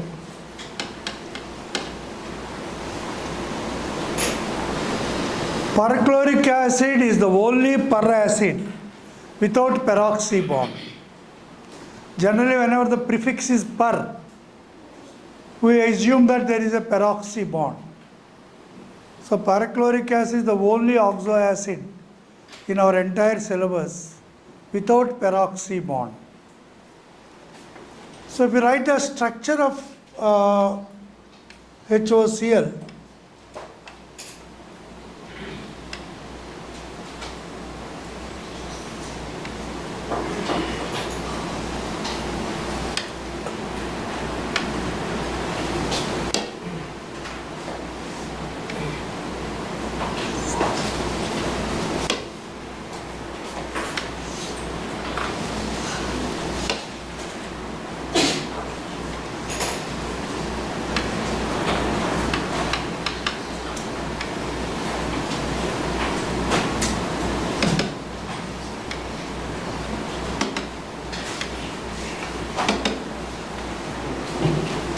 it is HOCl. Total how many bond pairs, how many lone pairs? How many lone pairs? 3 lone pairs. How many bond pairs? 1 bond is there, 1 bond pair. Total 4 pairs. Whenever total pairs are 4, it is sp3. But it is linear.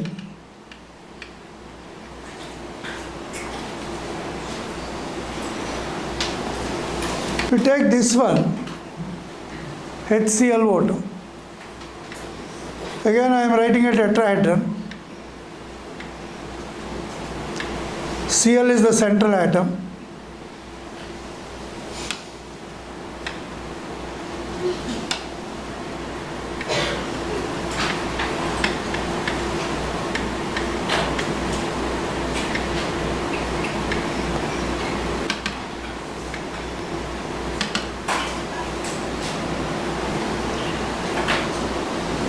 Here do 2 bond pairs, 2 lone pairs, again total 4 pairs, sp3, but sp3 but shape is angular.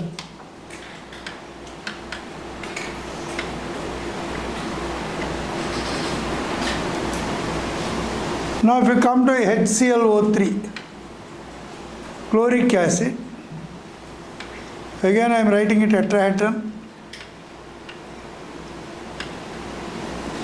with chlorine OH group, 2 double bonded oxygens. There is only 1 lone pair.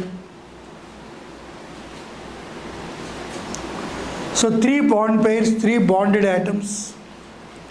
Bonded atoms are called bond pairs. 1 lone pair. Total 4 pairs, sp3.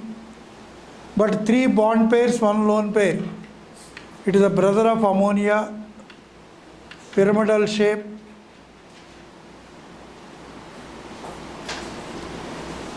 If you go to HClO4, again I am writing a tetrahedron, Cl, OH, double bond O, double bond O, double bond. Here all four are bond pairs. There is no lone pair. sp3, tetrahedral.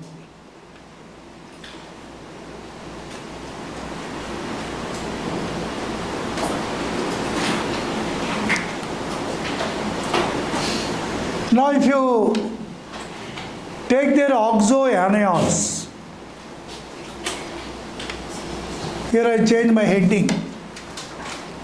Oxo anions of chlorine.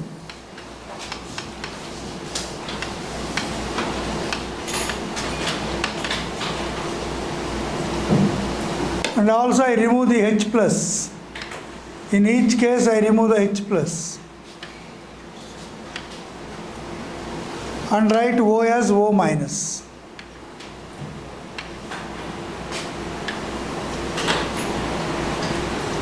So this is called hypochlorite ion. Hypochlorite ion, which is linear in shape. This is chlorite ion,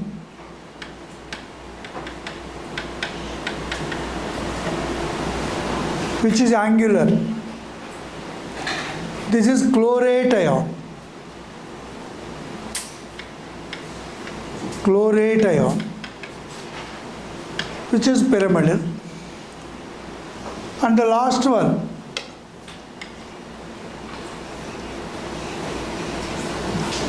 this is perchlorate ion.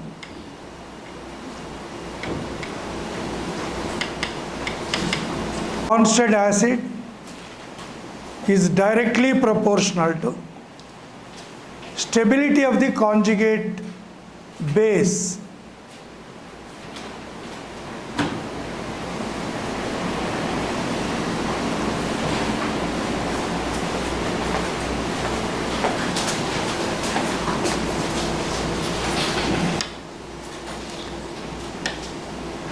So Bronsted acidic strength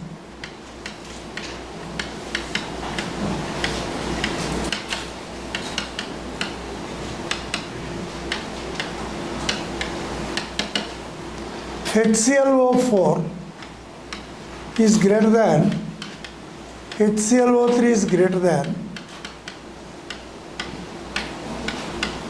HOCl.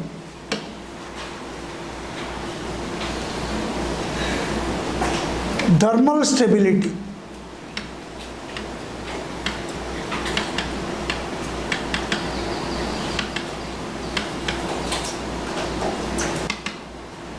Also follow the same order.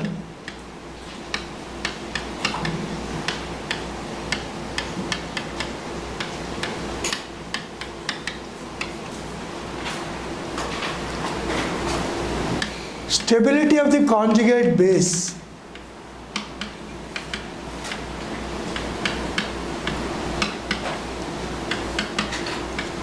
Conjugate base. ClO4 minus, ClO3 minus, ClO2 minus, ClO minus. Bronsted basic strength.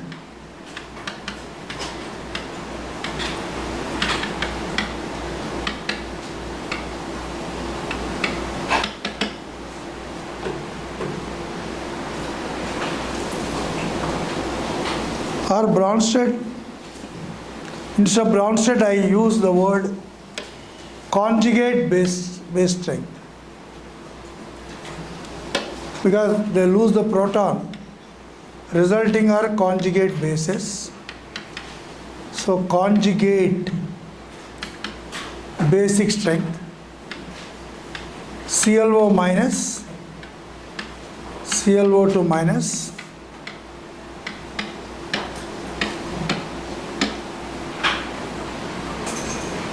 this one important aspect, What is the weakest acid? This is weakest acid. That's why the anion coming from this will be strongest conjugate base.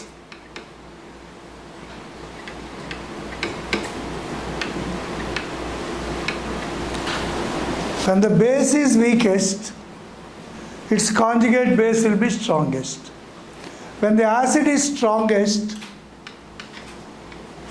this is strongest acid, thus its conjugate base is the weakest. Weakest conjugate base.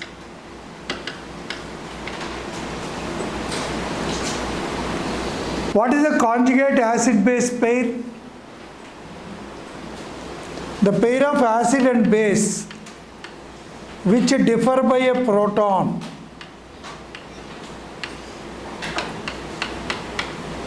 H plus is the difference. Whenever two species, acid and base, differ by one proton, one H plus, that pair is called conjugate acid base pair.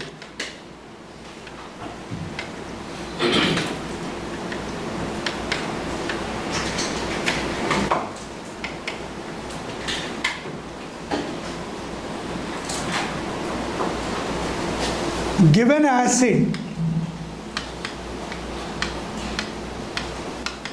minus H plus gives conjugate base.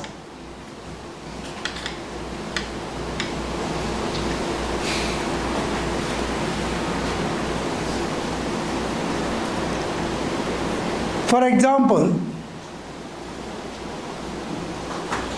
I go to the gap. Have you finished? So given acid is HCl. What is its conjugate base? Cl minus. Here acid, conjugate base.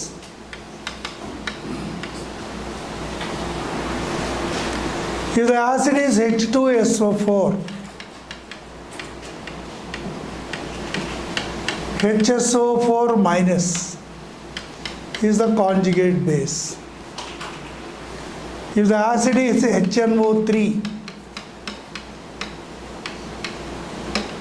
its conjugate base is NO3 minus. If the acid is water, the conjugate base is OH minus. If the acid is ammonia, the conjugate base is NH2 minus.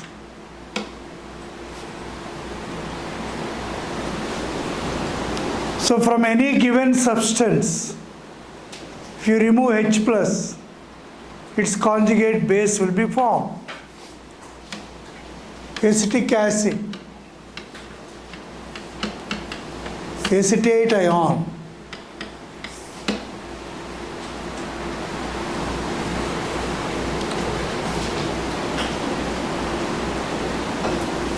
given substance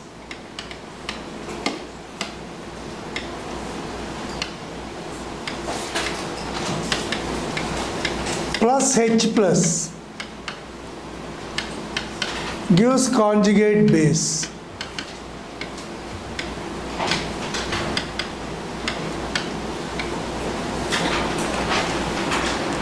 If the given substance is Cl minus,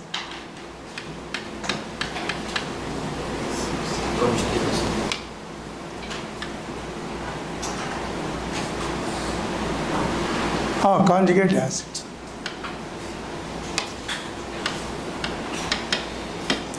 So H plus, you will get the conjugate acid. This is conjugate base, or simply write base. This is the conjugate acid.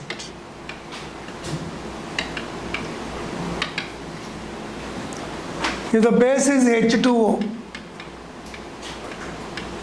Add H plus to this. H3O plus is the conjugate acid. If the base is ammonia, add H plus, you will get NH4 plus. If the base is acetate ion, add H plus, you will get acetic acid.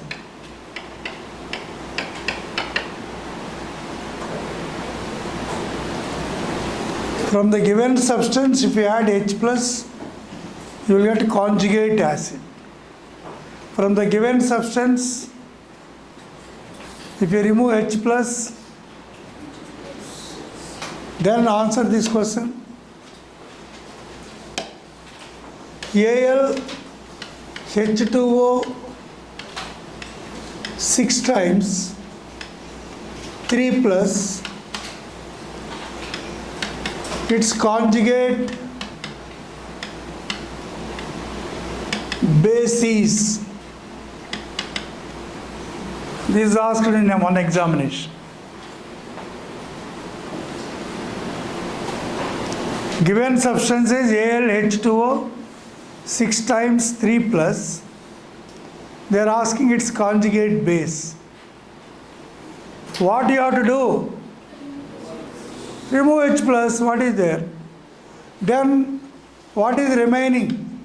Al H2O 5 times, because from one water you removed H plus, OH minus, because of OH minus it becomes 2 plus. This is the conjugate base. From this you remove H plus, you will get conjugate base. What is the conjugate base of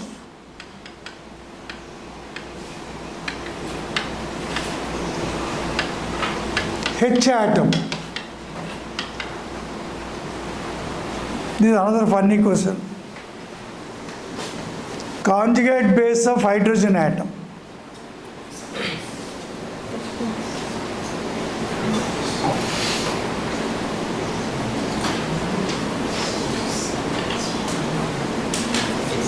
What Dr. Ricky Ponting? Dr. Doc Chuck? Dr. Kim Jong-un?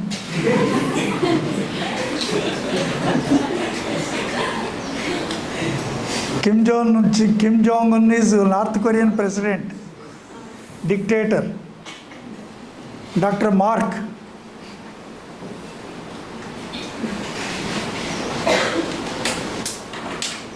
Anyone?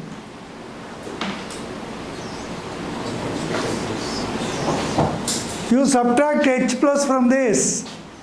Your duty is from H you have to subtract H plus. H contains 1 proton plus 1 electron. H plus is 1 proton. You will get 1 electron. So the conjugate base of hydrogen atom is electron. Because yesterday he is asking, Dr. Saab, what is your name? Tommy. Tommy. Okay, Tommy Hilfiger. So, Tommy or Tony? Tommy. MY. Okay. So he is asking N2 plus. You know, N2 has a triple bond, you all know. The bond order is 3. N2 plus means one of the bond broken, 2 bonds are remaining, and 1 electron. So N2 plus will have 2 bonds with 1 electron. Because bond means 2 electrons. Plus means 1 electron should go out. So how many electrons are left? So they are asking bond order. So 2 bonds plus 1 electron. That is N2 plus. Or it is 13 electrons now. Actually is 14 electrons. 14 electrons, you write the molecular orbital in your notes, it is there. Sigma 1s2, sigma star 1s2. Take that line. In that line, you remove 1 electron from the last anti-bonding molecular orbital and calculate the bond order. You will get the bond order fractional. Fractional bond order means the original bond order plus that fraction represents 1 electron. 2 ways you can answer. Directly without MOT, you can logically say. With MOT also you can say. Okay? Now, oxides, oxo acids. Okay. Just write the heading. Interhalogen compounds. Interhalogen compounds.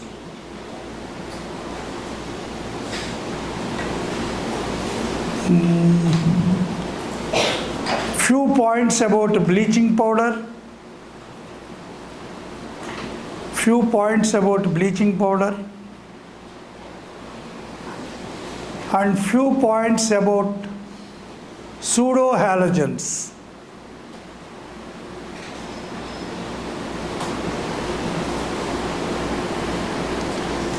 So this we will discuss in the evening class. 1 hour will take, 1 or 1.5 hours. Plus 18th group also 1 hour required. So total all these will finish in the evening 1 hour or 1.5 hour session, so that your entire P block will be finished. Okay?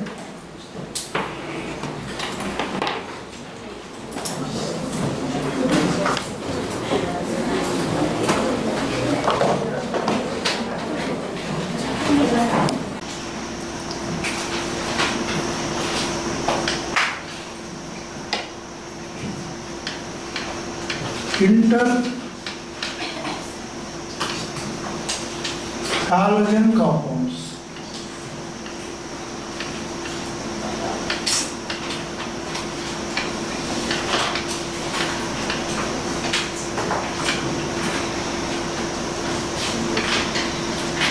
These are divided into AB type or NCERT book X dash type.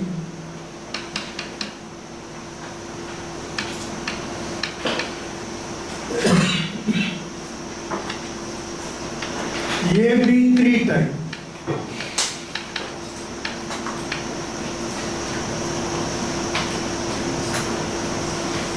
Or X dash 3 type.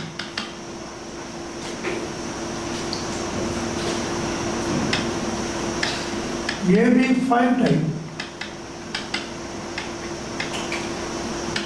X dash 5 type. And finally AB7 type. X dash 7 type.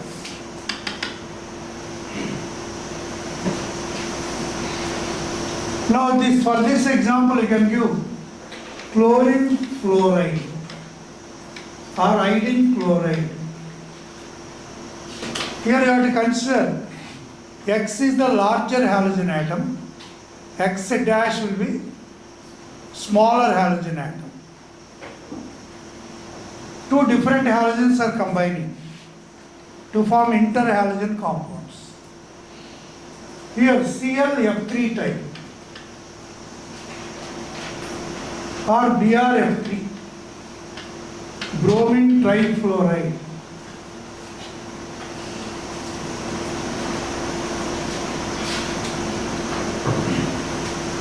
What is the shape of ClF3?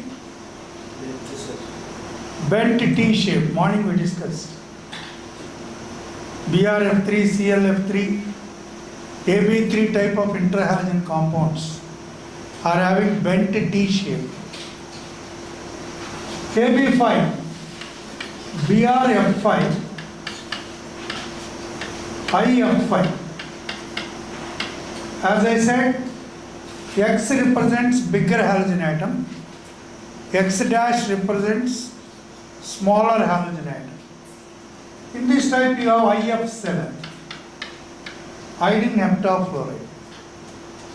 So these are bent T-shaped molecules.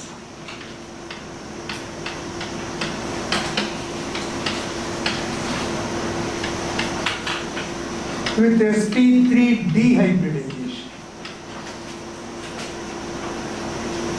These are square pyramidal.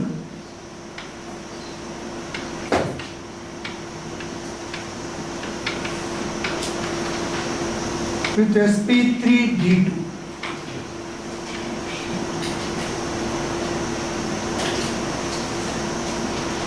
This is pentagonal bipyramidal.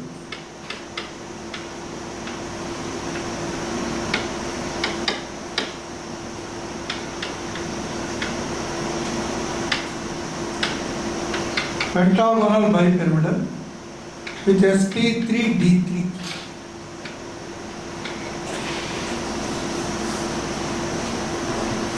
So what are interhalogen compounds? Interhalogen compounds are those which are formed between two different halogens. How many types? AB type, AB3 type, AB5 type and AB7 type.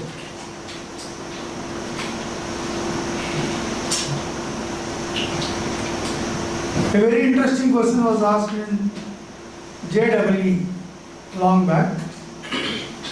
Very simple question, but students fail to answer.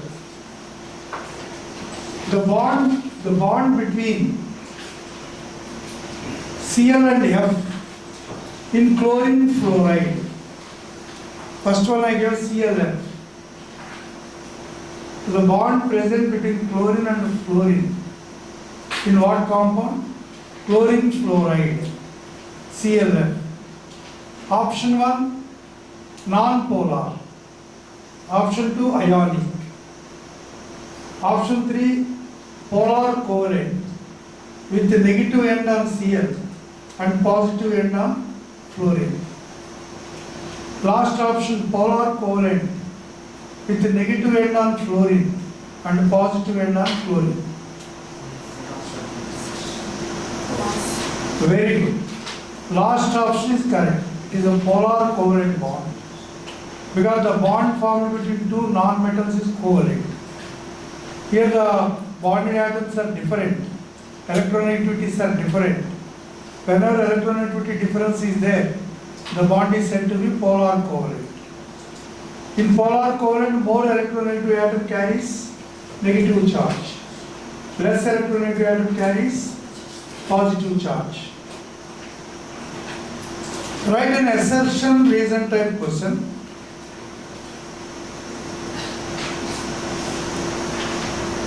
Interhalogen compounds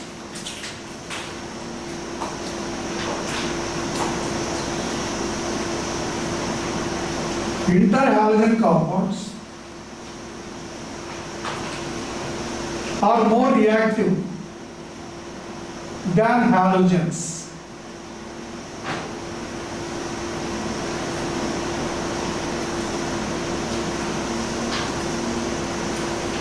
Within bracket, except fluorine.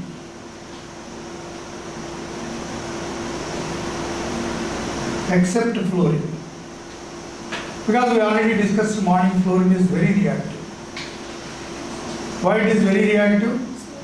Small atomic size, highest electronegativity, very low, bond dissociation energy. Excellent. Now you are becoming more and more serious. Students are answering, giving correct answers.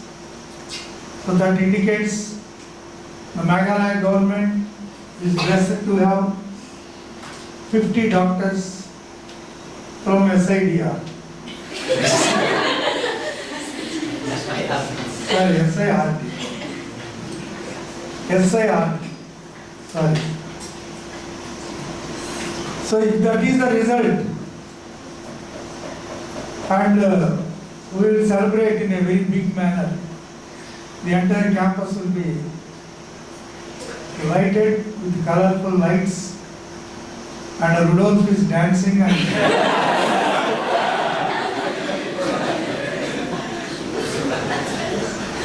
so many good singers are there, dancers are there, and Apaka will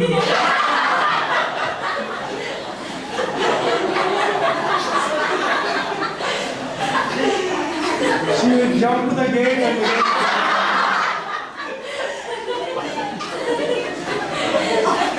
she's a good jumper, high jump, whole world. So she will be a potential candidate for Indian team in future Asiad Olympics, Commonwealth Games.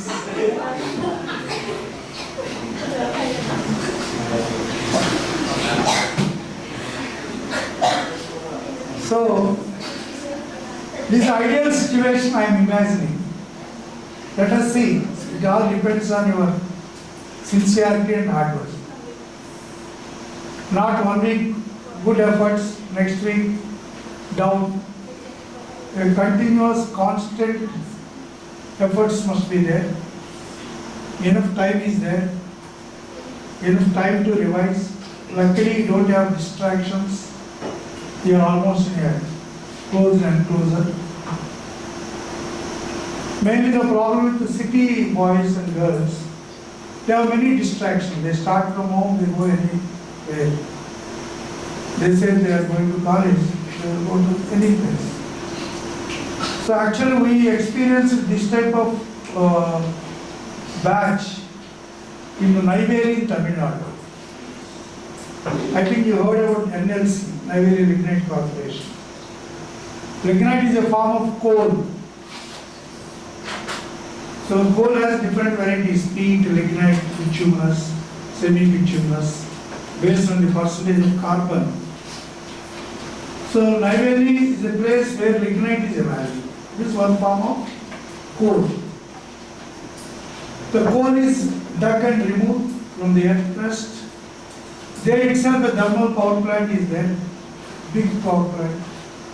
So the same coal is used as a fuel and generate power. Very huge power they generate. It is a township. All the employees are engineers, technicians, accountants, officers, different cadres will be there. For their children in the township, it is huge township, almost a rectangle monster, this entire place. And full greenery because it is a thermal power plant. To reduce the pollution, they made it a green township. So student cannot go anywhere. Wherever he runs, only can see trees and other things. So we took that assignment and we worked with them for almost 6 years. From Hyderabad to Chennai, we had to go with flight. From Chennai to Neyveli, 3 hours by car. Very interestingly, as the students have no distractions like you, so 100% result. We got extraordinary result. Like that, they retained the entire team for almost, I think we worked for 6 years. 3, 4, 5 batches. Every year we used to get good result. In medicine as well as JEE. Later, because of some logistical reasons and all, we cannot do it now. So it is almost, you can replicate like NLC, Neyveli Lignite Corporation. Township, it is also like a township. So no distractions, you are playing, you are doing some physical work also. So physical work was hydrolysis.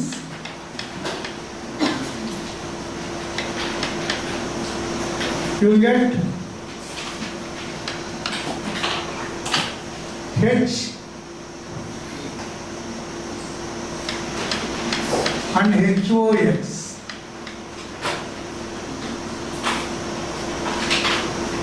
HX dash HOX.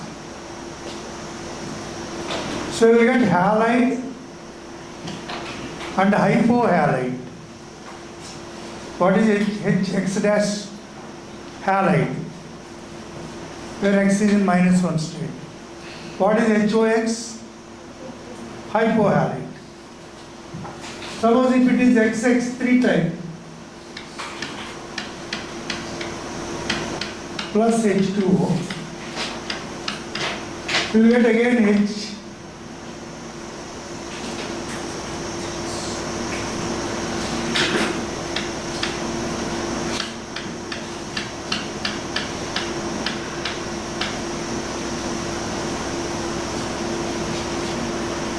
halide and halide. Here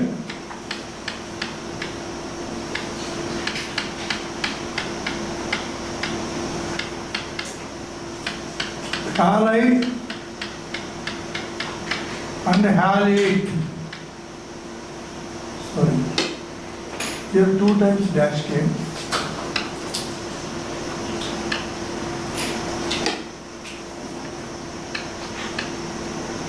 Halide and halide. In the last case, it gives halide and perhalide.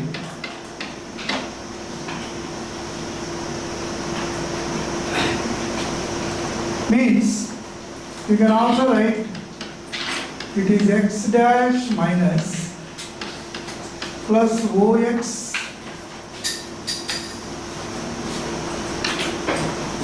OX minus. X dash minus is called halide. This is hypohalide. This is again X dash minus plus XO2 minus. X dash minus is again halide. This is halide. Here again X dash minus plus XO3 minus. So halide, halide. Here X dash minus halide plus XO4 minus perhalide.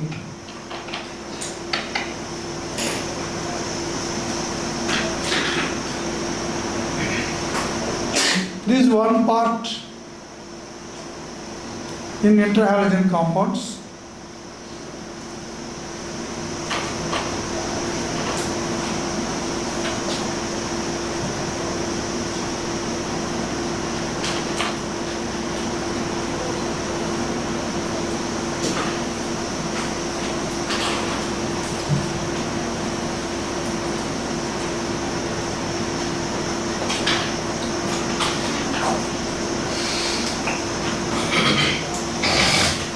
Here the halide ion is smaller one.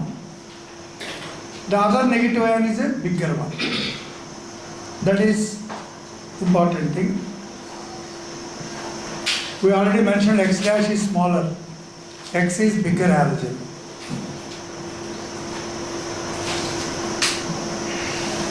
Next. So can I move to the next one?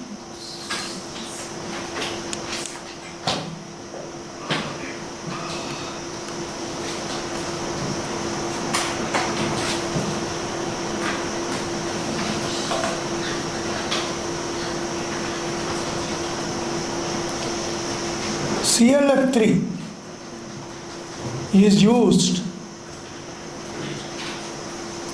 in the enrichment of uranium. ClF3 is used in the enrichment of uranium.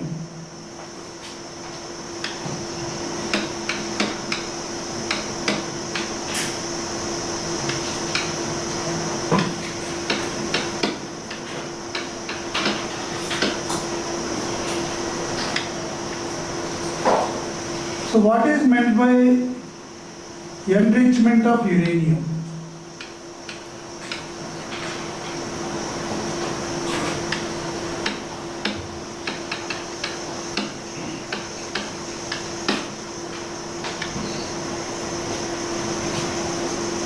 Actually, uranium is a solid metal with a golden yellow color. Mostly the natural uranium is in the uranium-92 238 isotope. In nature it is present in more. In India also we have more uranium-238. But we want uranium-235, which is called a fissile material. What we want is U-92-235. Because when it is bombarded with neutrons, it captures the neutron and form a compound nucleus with a star mark, unstable. This unstable compound nucleus breaks into barium plus krypton. 56, 36, 143, 90, plus 3 neutrons, plus 200 million electron volts of energy. This is called nuclear fission. So in nuclear fission, we have a target. The target nuclide is uranium-92-235. It is bombarded with a projectile. The projectile is a slow moving neutron called thermal neutron. So uranium-92-235 captures that neutron and becomes uranium-92-236. I mentioned a star mark on it. It is called a compound nucleus, very unstable, which spontaneously breaks into fissile materials. Two fragments it breaks, barium and krypton. So barium is 56 atomic number, krypton is 36. If you add both of them, 56 plus 36, 92. So right side 92, left side also 92, balance. On the above mass numbers, if you might add 143 plus 90, 233, plus 3 neutrons are emitted, 3 into 1, so 236. So it looks like the charge and mass are balanced. The subscript and superscript. Subscript means the lower one. This we call subscript. This we call superscript. So 235 plus 1, 236 balance. 92 plus 0, 92 balance. Here 56 plus 36, 92. 143 plus 90 plus 3, 236. This entire thing is also balanced. But it looks like balanced. But in the process, a little mass is destroyed. That mass is converted into energy. That energy is liberated as 200 million electron volts of energy.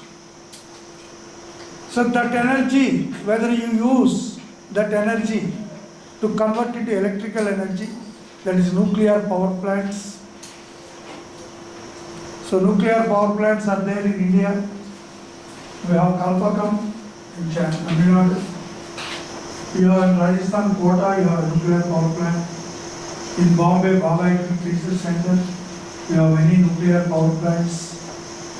So the nuclear energy liberated 200 billion electron volts for each nucleus. For each nucleus that much energy. For if you take this much mass, contain billions of nuclei, billions. Energy is liberated huge. That energy is utilized for converting water into steam. That steam rotates the turbines, converting to electrical energy. One form of energy can be converted into other form. That is how nuclear energies we are getting. Nuclear energy is converted into electrical energy. That is nuclear power plants. For which we require uranium-235. But abundant available material is uranium-238. It is treated with chlorine trifluoride. We are getting a gas UF6, uranium hexafluoride. This uranium hexafluoride is a gas. This is a gas. Now this gas contains both isotopes. U-235F6 gas and U-F6 with a 238 mass. How many gases is a mixture? This is a mixture of two gases. So in one gas 235 isotope is there. In another gas 238 isotope is there.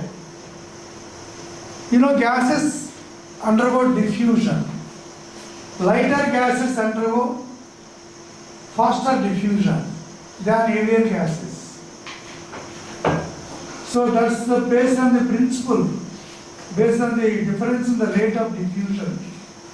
These gases are enclosed in a vessel under pressure. A porous diaphragm is there. Through the diaphragm pores, lighter gas will diffuse first. So U-235F6 will separate it. That is again decomposed to get uranium-235. So getting uranium-235 from uranium-238 is called enrichment of uranium. What is meant by enrichment of uranium? Getting more and more the required material. What is the required material? Uranium-235 is required for us. So getting that by gas diffusion method, because directly uranium is a solid metal, you can't do anything. We are converting into uranium hexafluoride, which is a gas. That gas contains a mixture of two isotopes. Some gas contains 235 isotope, which is a lighter gas. Some gas contains 238 isotope, which is a heavier gas. Lighter gas diffuse faster than heavier gas. Based on that, we separate them. So that's how we enrich the uranium. But mostly, we do that in the Hyderabad nuclear fuel complex. NFC is there in India. We have only one center in Hyderabad. The nuclear fuel complex, they do this separation. But that is not sufficient for our energy requirements. So India is mostly dependent on uranium from nuclear supply group, NSG. The head of the NSG is Australia. Australia is the largest producer of uranium-235. But meanwhile, because India is very short of energy needs, we can't meet our energy needs. So India requires energy from outside. Energy in the sense to produce energy. Some fuel we require. That's why India and Iran proposed a gas pipeline. Directly from Iran, we'll get a gas. That pipeline, if it starts, India can generate huge power. But when India and Iran want to become friends, Americans cannot digest it. Immediately they said, no, we will do one thing. You stop that project. We will give uninterrupted uranium to you for all the nuclear reactors. We will force Australia also to agree and give it to you. Because India conducted some nuclear tests in Pokhran, Rajasthan's desert. So when India blasted the nuclear devices underground, they came to know it is producing atom bombs. It's already produced. So if they give uranium, they will produce more atom bombs. That's why they said we don't give uranium to you. That's why India has searched for an alternative route to get gas from Iran. But that is an imbalance, regional imbalance. So when two big giants become friends, that is a headache for Americans. So Americans will meddle with all affairs of all countries. So immediately they said, no, you stop that. We will give you uninterrupted supply of uranium. They obliged Australia also. But the only one condition they put for India is classify your nuclear reactors into civilian and military. So India has classified, these are our civilian reactors. These are our military reactors. So for military reactors, uranium won't come. Or if civilian reactors, some uranium comes, you can't put it in pocket and slowly go into military reactor and put there. No. It is watched by nuclear Atomic Energy Commission. There is Atomic Energy Commission. They keep powerful web cameras at every nuclear installation, at each and every inch is every minute. The nuclear inspectors who are sitting in Vienna, Austria, they watch what they are doing. So you can't hide anything because everything is open. So for the fuel comes for civilian nuclear reactors, you have those used only for civilian purposes. You have to generate power. So North Korea said, we don't want your web cameras, they simply remove the cameras and put it in dustbin. So they openly declared we are not governed by anyone. So we are not governed by International Atomic Energy Commission. International Atomic Energy Commission. So they are making their own bombs. So this is a big story. This story, you require the keyword uranium enrichment. Enriched uranium contains U-235 isotope.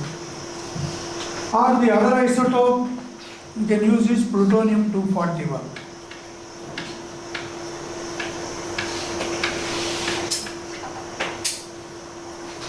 So these are the two isotopes required for producing electric power in nuclear reactors or producing atom bombs.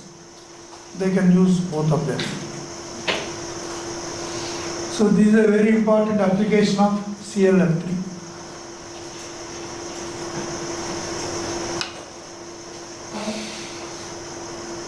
You want again to write?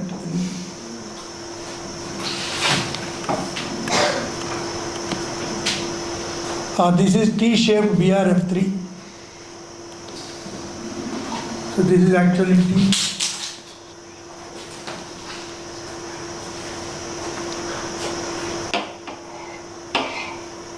Means if you just rotate it, you will get T-shape.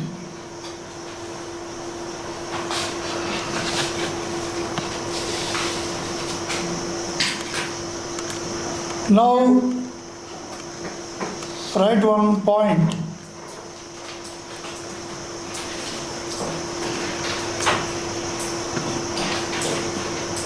Some uni-negative ions,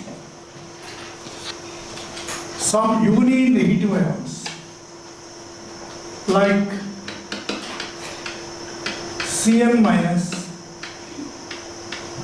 SCn minus, N3 minus, behave like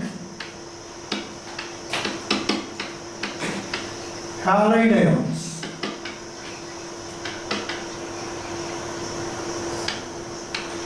And are called pseudo-halide ions.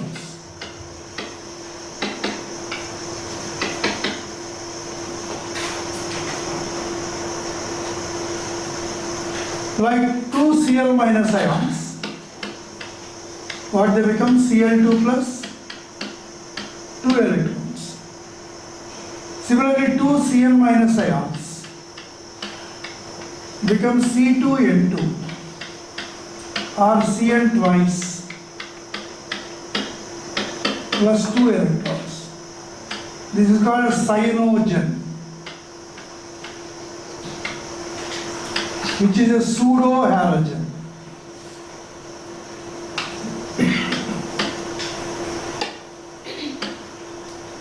Pseudo halogen.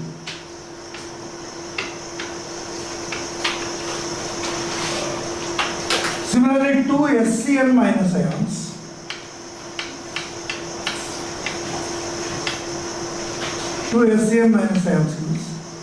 SCn twice plus 2 electrons.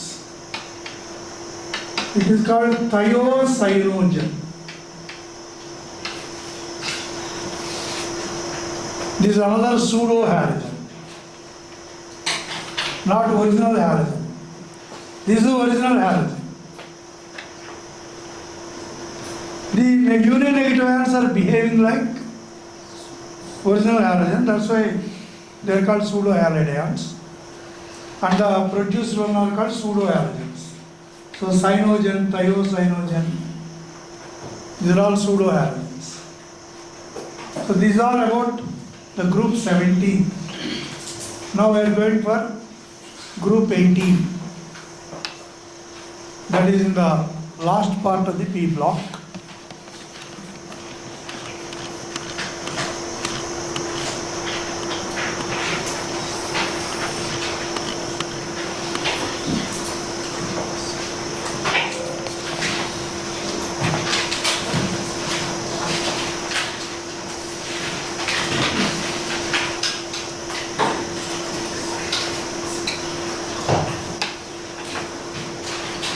So helium,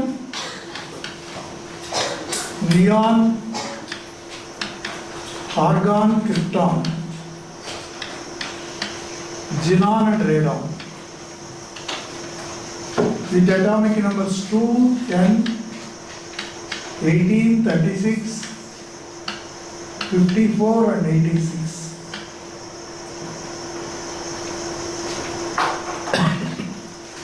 The configurations are 1s2.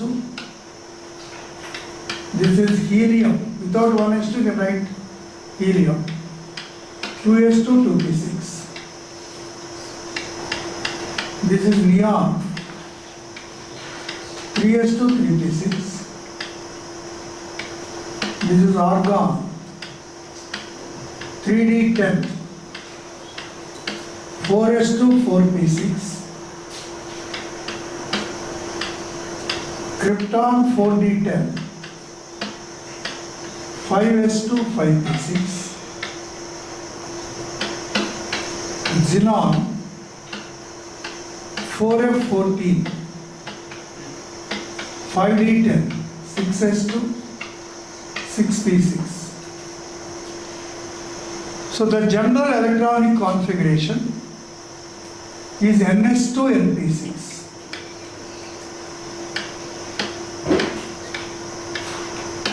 Means 8 electrons, means stable octet. This is called stable doublet.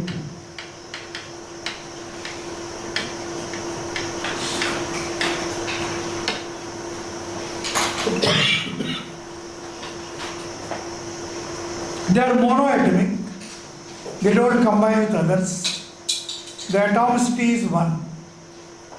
Because in the earlier groups we discussed morning, in 15th group nitrogen is diatomic, N2, but phosphorus, arsenic, antimony, they are tetraatomic, P4, AS4, SB4. 4 atoms are present in one molecule. Last element bismuth is monoatomic, that is in 15th group. In 16th group, oxygen is diatomic, O2. Sulfur, selenium, tellurium, they are octaatomic, S8, Se8, Te8. Again the last element polonium is monoatomic. That is regarding 16th group. In the 17th group, Fluorine, chlorine, bromine and iodine, F2, Cl2, Br2, I2. They are all diatomic. The last element radioactive as 13 is monoatomic. Like that in the entire field block, generally students ask sir how to remember all this. Comparative studies. What are the comparative studies if you make like this? Very easy. Within 1 week you will become perfect in inorganic. Or hardly 15 days is enough. It's not a big Herculean task. You have to write all oxo acids in one sheet. Oxo acids of nitrogen, oxo acids of sulfur, oxo acids of phosphorus. Because sulfur oxo acids are many. Sulfurous acid series, sulfuric acid series, thionic acid series, peroxo acid series. Similarly, phosphorus oxo acids we discussed yesterday, H3PO2, H3PO3, H4P2O6, H4P2O5, like that many are there. So these are all you can't easily recollect. You have to do a lot of work. And you hope you are dedicated to do work. That's why you are sitting here. This is a precursor, that is the beginning for your extreme hard work you are going to put in your medicine. Medicine is 10,000 times tougher and hard work is needed than this. This is after all small thing. Let us say God has granted you all medical seats. So no cries, no songs, nothing. You will move on studying. Big volumes, Gray's Anatomy. Gray's Anatomy is this much bulky book, that is old standard. Anatomy book by medicos, they follow Gray's Anatomy. Suppose by referring Gray's Anatomy, if you keep the book on your stomach and sleep, your stomach will break into parts. So like that. So what you are doing is you are almost undergoing a training how to do extra hard work in SIRT campus. So this extra hard work you are learning now, that you can easily put these efforts there and it is not a hardship for you. So those students who simply go, for them it becomes very tough. Medicine, they can't complete it. Many students return in the middle. I don't know about more. You can ask your Dr. Varun Murthy. He is a medical doctor. He knows more than me because he faced all these things. 5 years of medicine and internship and all. So you ask his experiences, he will tell. I only know from my students. Yesterday one student called, he is a homeopath. First he sent me two names in WhatsApp, good medicine. I don't understand what is good medicine. He mentioned that search in Google. So immediately I went outside and asked, what Dr. Chanitya, what you sent? He said that good medicine is a Google PDF version of two American and German scientists who wrote about the recent developments in homeomedicine.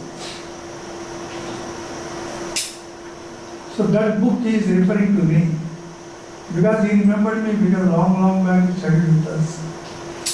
Because one day he met me in some place in Hyderabad. I said we purchased a homeo software called Radar. RADAR, Radar. This Radar is a homeo software. Because homeo is a very huge medicine actually. The principle of homeo is whatever the symptoms you are showing, similar symptoms medicine they will give to you. So two like charges. Remember they ask you and elicit what is your mentality. Homeo medicine is based on your psychology, mentality. So I asked him his development. He said he's studying many things now. And he's telling, sir, I am not earlier doctor, now I will become a mature doctor. So like that he is telling. I said, okay, I will come and meet you in Hyderabad. So let me see what is his developments. So like that, whatever I am telling you is experiences from the students. You have a live example. One of your biology teachers is a doctor. I don't know how he interacts with you. If he is friendly, you can ask him what is his experiences, how he faced medicine, and all things you can ask him. So these are all monoatomic.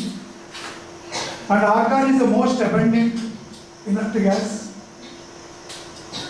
The most important source of helium is natural gas. That can be asked as a question. The most important source of helium is natural gas.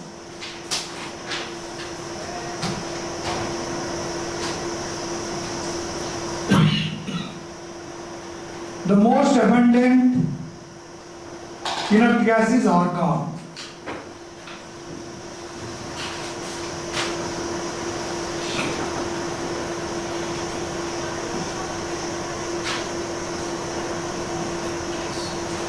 I already, in the chemical bonding chapter, I think we discussed this point. Helium was discovered in India during British time. There is a complete solar eclipse, and some scientists are studying the solar spectrum. In the observation of solar spectrum,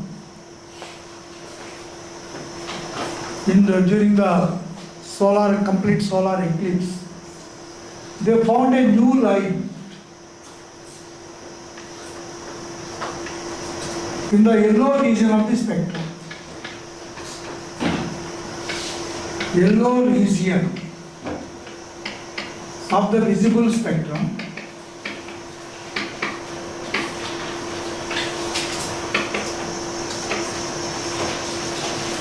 They found a line and they measured the wavelength of this line. And this wavelength line, if any other element is having in its spectrum, they compared. And they found that it does not belong to any other element. They thought it is a new element. It is called D3 line. You know D1, D2 lines of sodium in the again yellow region. You have D1 line, D2 line with 5890 angstroms, 5896 angstroms wavelengths. These two lines belong to sodium. Just beside the sodium lines, they observed a new line in the yellow region. They mentioned it as D3 line. This D3 line wavelength they measured and compared with all the existing elements. That wavelength belongs to any other element or not. They found it is not matched with anyone. They thought it is a new element since it is present in the solar atmosphere. Solar atmosphere. So in Greek language, helios means sun. It is present in the sun atmosphere. That's why it is named as helium. Because in sun, due to nuclear fusion, 4H11 gives helium-24 plus 2 positrons plus 28 million electron volts of energy.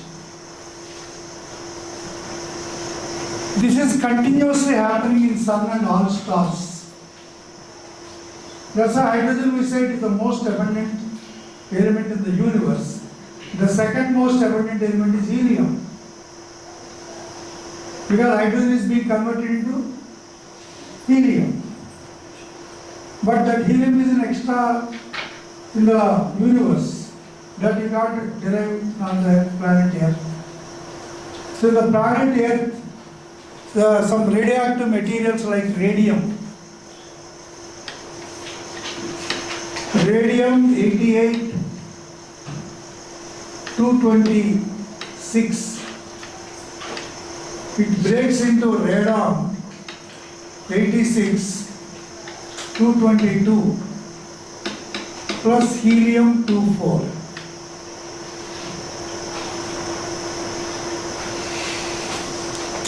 So conversion of radium is the second group element in S block. So it is a radioactive material, that's why it emits alpha, beta, gamma rays.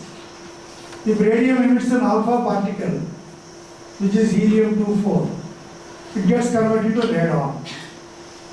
This helium liberated from the radioactive materials are trapped in the rocks. In the rocks or in the pores, in the deep underground, this helium gas is trapped. Again in the underground, because of the death of huge, bulky-bodied dinosaurs long back, dinosaurs are present in Mesozoic era. That's why Hawkesbury called the golden age of reptiles is Mesozoic era. This is a statement in zoology. I studied in 1980. This statement in zoology. So, golden age of reptiles is Mesozoic era, where all reptiles are there. But they suddenly disappeared because of a massive asteroid hit on the planet Earth. The planet Earth was hit by an asteroid. Thus, huge earthquakes arise, and the Earth got huge fissures. All the animals were buried in the fissures, and the fissures are closely related. Due to high temperatures and pressures in the earth crust, their bodies decomposed. The animal fats are converted into a black, thick, viscous liquid, which we call crude oil. So this crude oil is a mixture of hydrocarbons. Above the crude oil, sometimes some gas, methane gas. Natural gas is predominantly methane. So methane gas is also there. So in the rocky areas, helium gas will be, helium is non-polar, methane is also non-polar, light dissolves light, so helium dissolves in methane. So most of the helium comes to the research purposes, whether used in aeroplane tires, whether used in balloons. Helium is used in balloons by climatic study, weather studies. It is used in aeroplane tires, and it is also used in MRI scanning missions. Many places we use helium. So this helium, main source for helium comes from natural gas. Very, very important point. How the question will be asked? Which of the following is true statement, sharp statements regarding inert gases? First statement, they are monoatomic and chemically inert. The most abundant inert gas is argon. The main important source of helium is natural gas. The Cp by Cv value for inert gases is 5 by 3.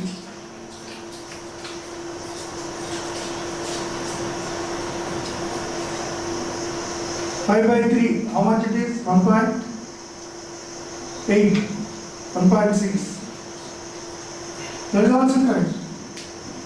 The monoatomic gases have Cp by Cv ratio. Like that, they give statements. If you have knowledge on inert gases, you can answer how many of them are correct. Actually, their electron gain enthalpy. If you want to give an electron to them, they say we don't want. We have already stable octet. So if you add an electron to helium, it says, take away your electron, I don't want. Like that, any inert gas, they don't take electrons. Their electron gain enthalpies are 0. Or even if you want, you have to give energy and force it. EA1 is positive for them, not negative. Morning we have compared some EA values, negative values. How oxygen become the last in 16th group. It is the electron gain enthalpy is less than polonium. Correct? They are all negative signs you mentioned from your textbook. But these have positive values of electron gain enthalpy. Now, under normal conditions, they do not form compounds. But a scientist called, a British scientist,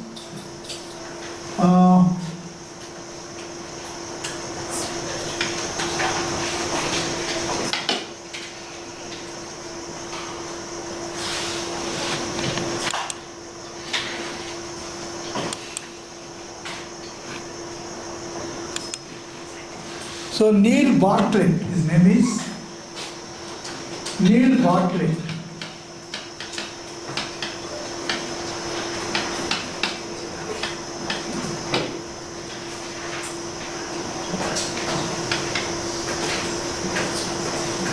He applied some energy for oxygen gas, 1175 kilojoules of energy he gave to oxygen molecule.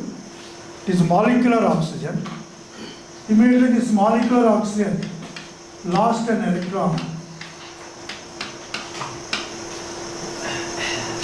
Whenever by supplying certain energy, if somebody loses electron, we call ionization energy. General ionization energy is mentioned for atoms. But this is ionization energy of molecular oxygen. So this O2 plus he combined with PtF6 minus.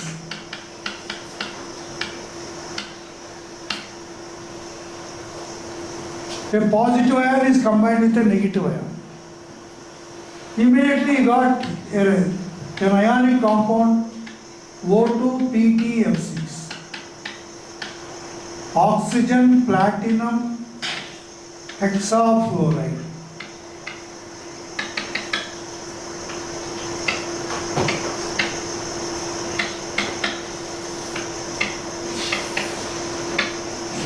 Oxygen platinum hexafluoride, a red color solid compound.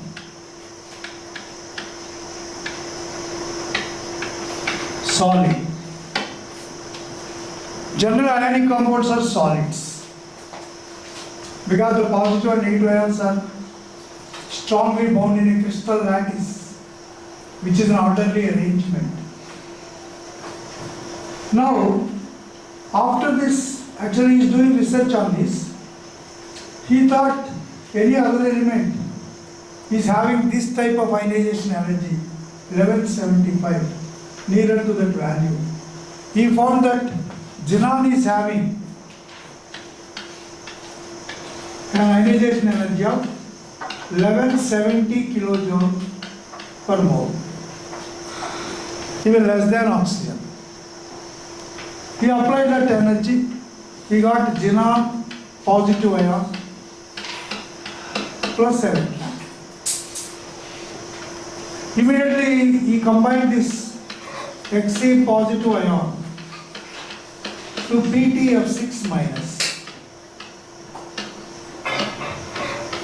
We got again a solid compound XePtF6, red solid. Xenon platinum hexafluoride, which is the first inert gas compound prepared in the laboratory by Neil Bartlett. It is an accidental discovery. So Neil Bartlett is not doing any research on inert gases. He is doing research on inorganic chemistry. But 1175, when he observed the ionization energy of molecular oxygen, is it close to any other element? He found xenon, whose 770 only.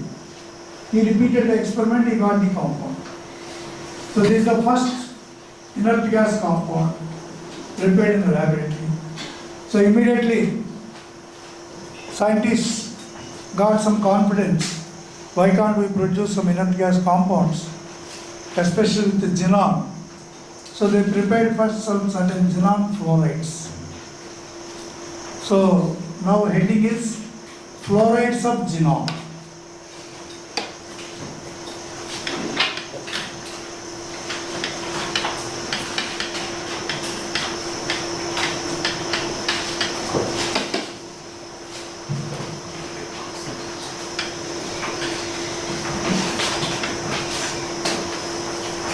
You have xenon difluoride,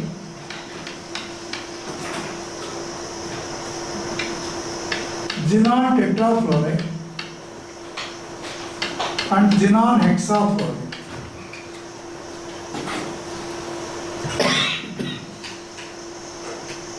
Now xenon difluoride is prepared from xenon and fluorine directly reacting. Some 673 Kelvin temperature, nickel catalyst, pressure 200 atmosphere pressure or 20 atmosphere pressures. Some conditions are there, but here xenon should be taken in excess. Then you will get HCF2.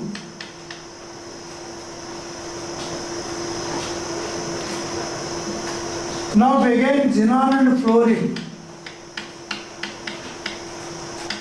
these are taken in 1:5 ratio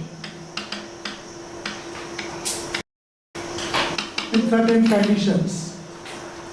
Write 2F2 here. You will get xenon tetrafluoride.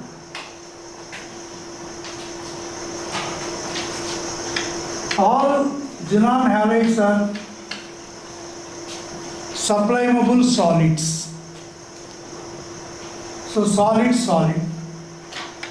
Here xenon plus fluorine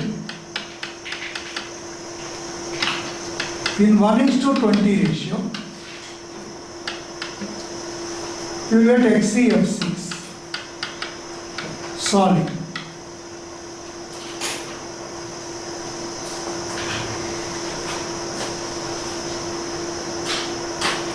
HCF6 can also be prepared when HCF4 is treated with O2F.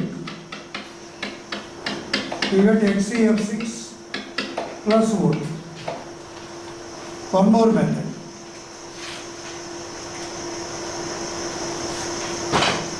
So all xenon halides are solids, strong oxidizing agents, strong fluorinating agents, and also they are having the property of sublimation. So this is also asked in the exam. Physical properties also you should not leave. So students should go through physical properties also. They are all solids, sublimable solids, strong oxidizing agents and fluorinating agents. They undergo hydrolysis. HCF2, when treated with water,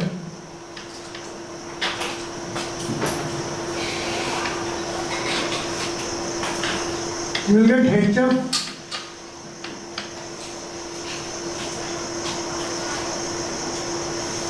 plus HCO3.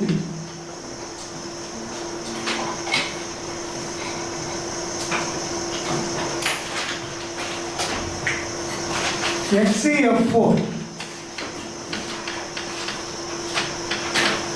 on hydrolysis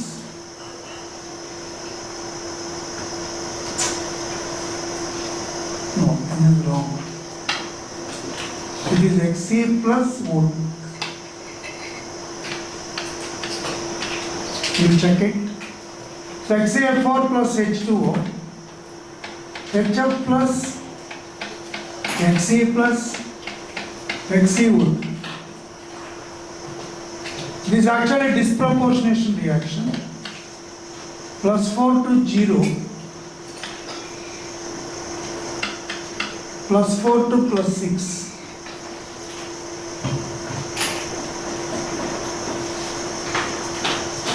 So the question can be asked, which xenon halide on hydrolysis undergo disproportionation? So the answer is HCF4. Because HCF6 on hydrolysis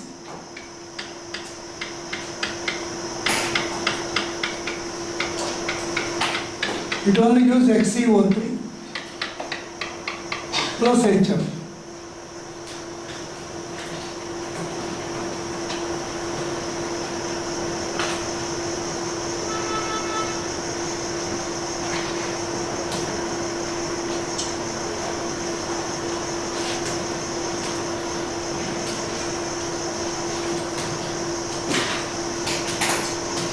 Write an important note. Partial hydrolysis of HCF6 gives, this is complete hydrolysis. Partial hydrolysis of HCF6 gives HCOF4 and HCO2F2. This is one important point.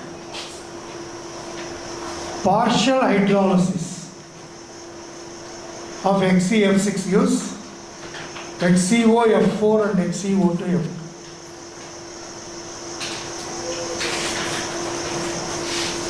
Now, shall I move?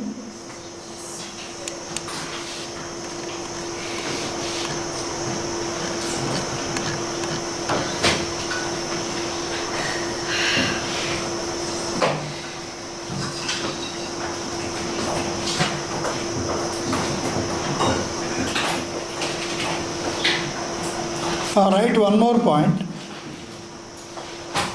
Xenon halides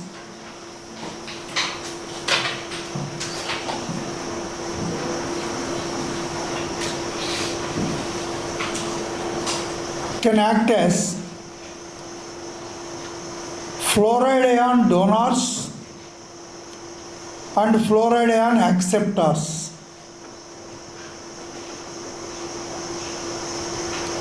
Xenon fluorides can act as fluoride ion donors and fluoride ion acceptors.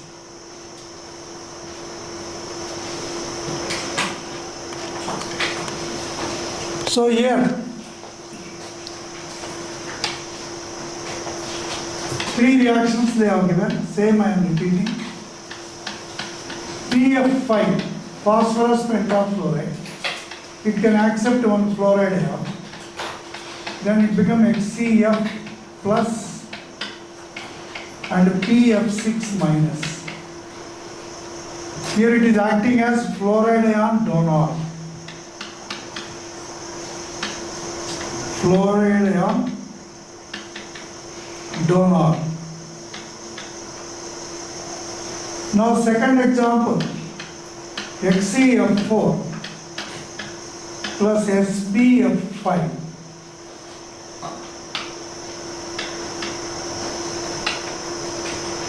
Antimony pentafluoride.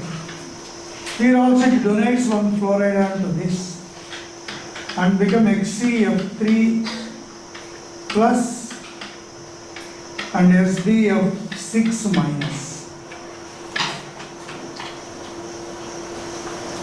In the last one, HCF6 plus NaF, sodium fluoride. Here it accepts fluoride ion from sodium fluoride.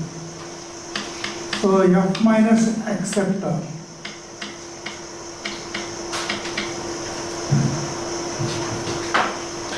So So it forms Na plus and plus HCF7 minus F7 minus.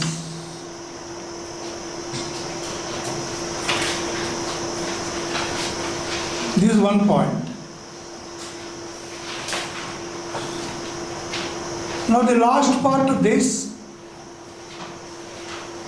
the shapes of or geometries of xenon halides. So shapes are structures of xenon halides. That is our heading.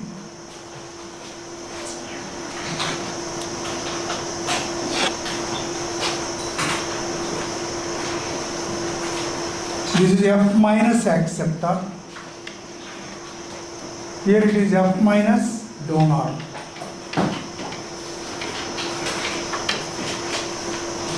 So xenon halides act as both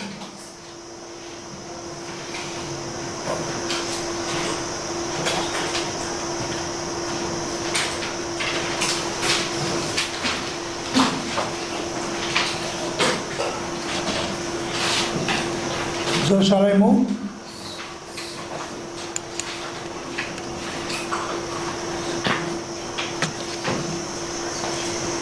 So if you look at HCF2, bond pairs are 2, lone pairs are 8 minus 2 by 2, 3.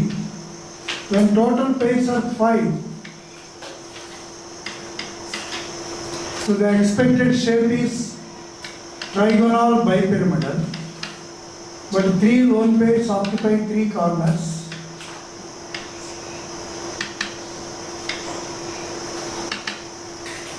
So it is linear with sp3 dehybridization.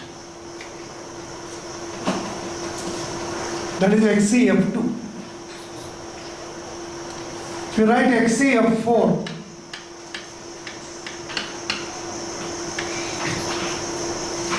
so bond pairs are 4. 4 fluorines are there. Lone pairs are valence electrons of xenon 8 minus 4 fluorines form 4 bonds. 8 minus 4 by 2,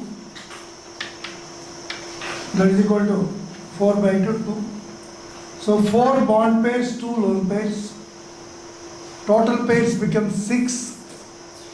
Total pairs 6 means it should be octahedral. But here it is square planar.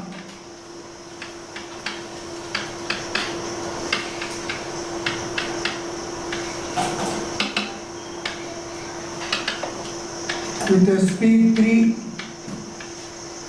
d2 hybridization. This is linear. This is square planar.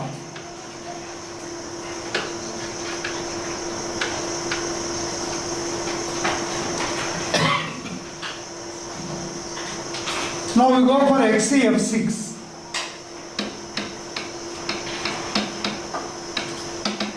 Bond pairs are 6. Lone pairs are 8 minus 6 by 2. 1. It is actually distorted octahedral. Distorted octahedral.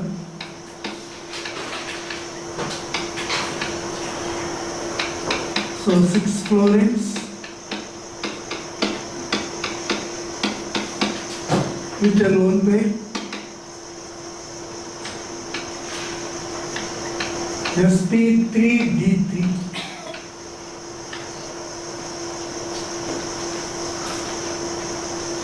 Distorted octahedral.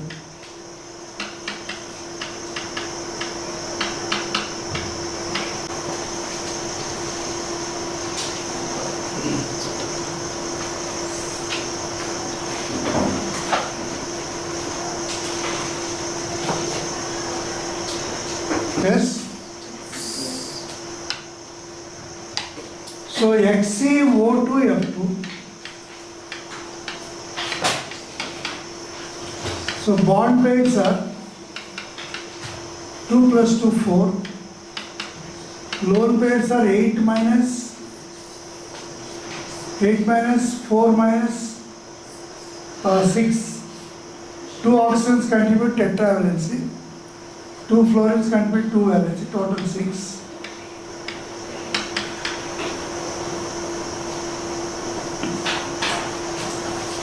How it is 8 minus 6? How many oxygens are there? Oxygen is always bivalent. 2 oxygens means 2 into 2, 4 valency. Fluorine is always monovalent. 2 fluorines are there, 2. So 4 plus 2, 6. 8 minus 6 valency by 2. So 4-1 combination. It is a seesaw shape.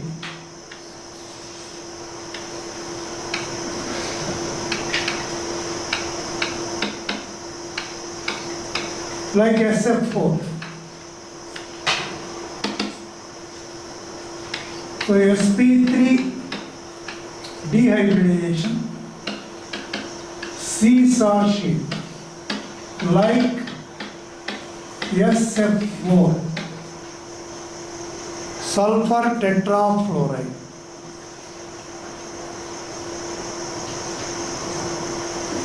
Now one more. XeOF4. XeOF4. So total how many bonded atoms? 1 oxygen, 4 fluorines, 5.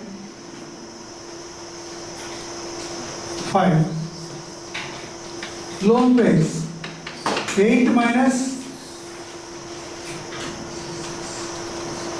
oxygen is bivalent, 4 fluorines, 4 monovalent, total 6.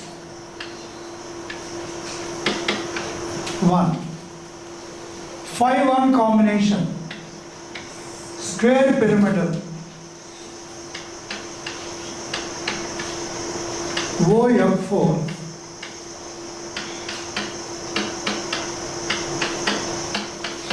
with a lone pair on it. So it is called square pyramidal.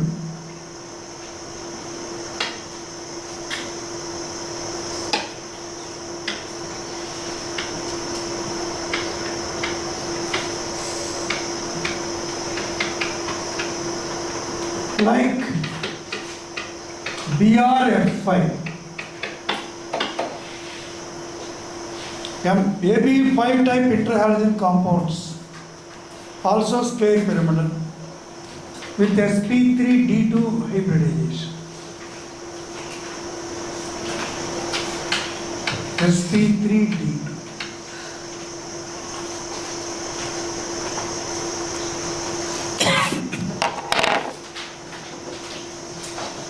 Now if you look at, is over.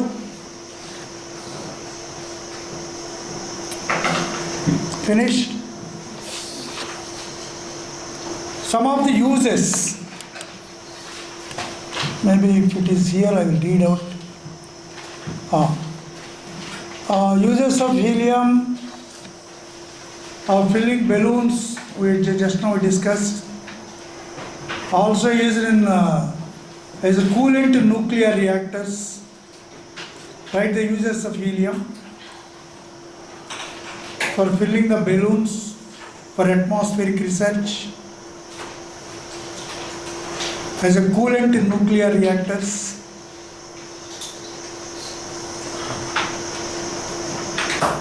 As a coolant in nuclear reactors.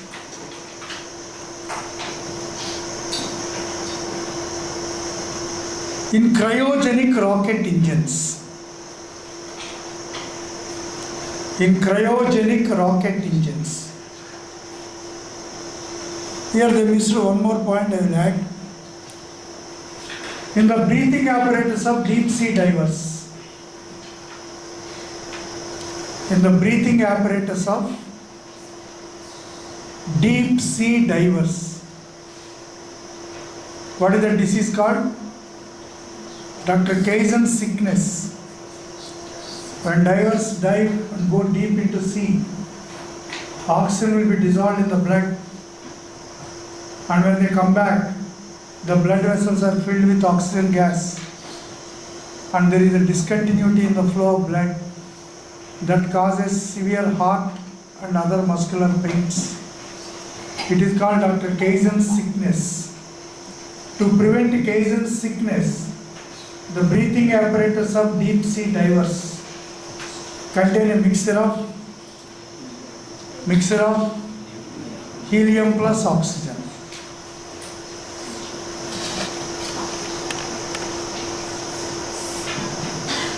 It is used in MRI. Just now I discussed. Here they have been used as a diluent for oxygen modern diving apparatus. Okay. Neon used in discharge tube and fluorescent bulbs. Neon is used in discharge tubes and fluorescent bulbs. Argon is used in electrical bulbs.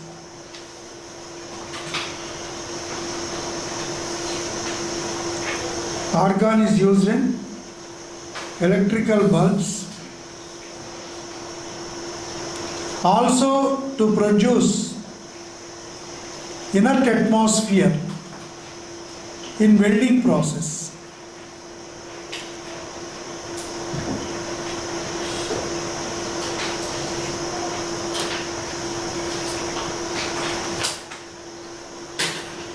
Krypton is used in miners' cap lamps. So miners will have a cap with a lamp. So miners' cap lamps contain krypton.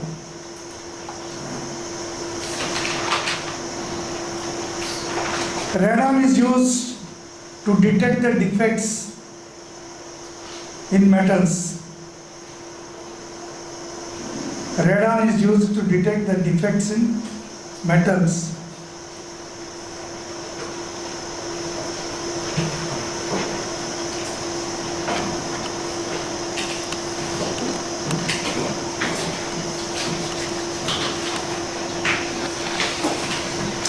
And one more point here.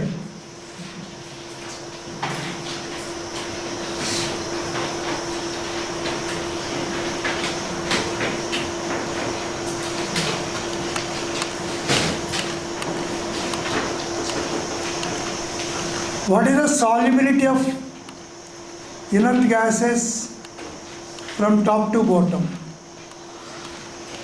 The solubility of inert gases in water from top to bottom. Actually, inert gases are non-polar, they are not soluble in water.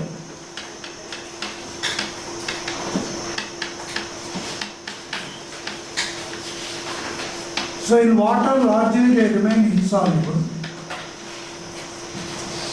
But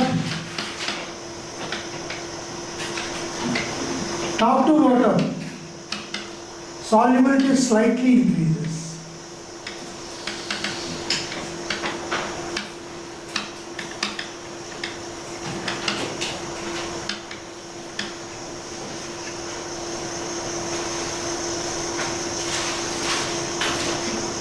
Why?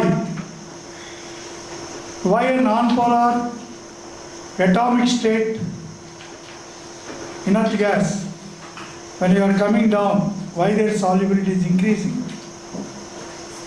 You know what is a polar molecule? It has negative end and positive ends. Let us say this is argon, a bigger atom, with negative charge. Electrons are there here.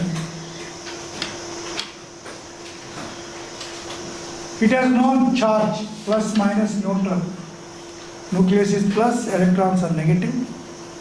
It is neutral. This neutral argon, when comes in the vicinity of water, the positive hydrogens will pull this electron cloud.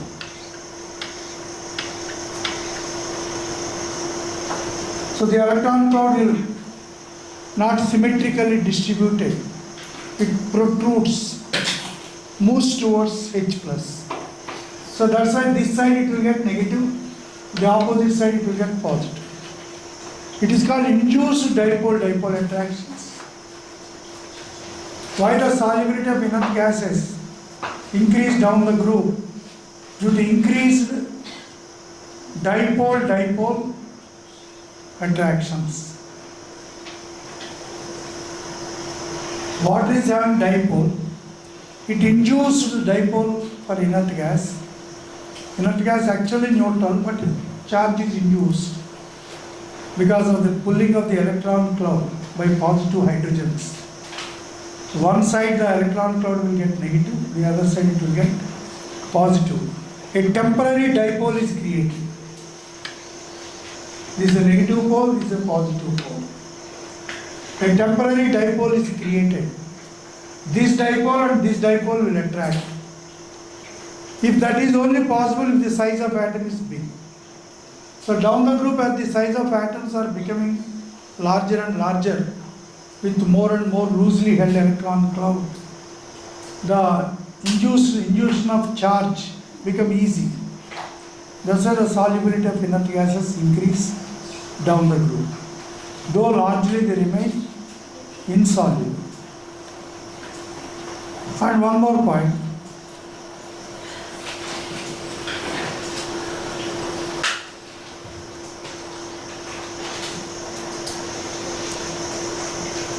The element with highest first ionization energy. The element with highest first ionization energy is helium. So in the periodic table, that is the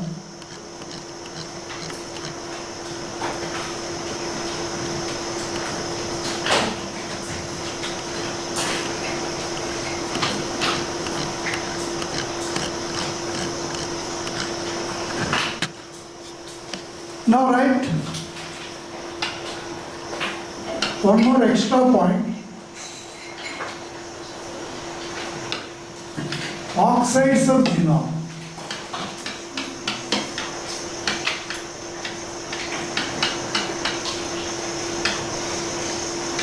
Only two oxides, xenon trioxide, xenon tetroxide. Xenon trioxide is having three oxygens, double bonded oxygens, one lone pair. It is sp3 pyramidal, like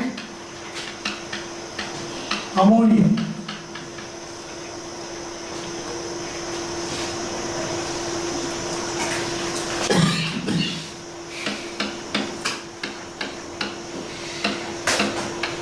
It is XeO4.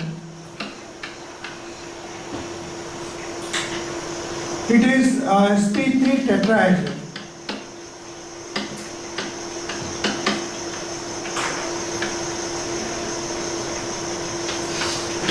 Task given to you. Have you read task given to us? Right. Here it is in +6 oxidation state. Here it is in +8 oxidation state. So task given to students is how many p pi d pi bonds are present? How many p pi d pi bonds, p pi bonds are present in the oxides of xenon?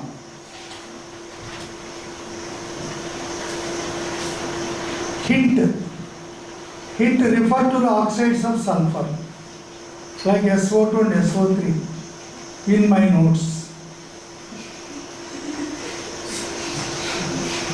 Hint is there. You refer to SO3 and SO2 in your notes.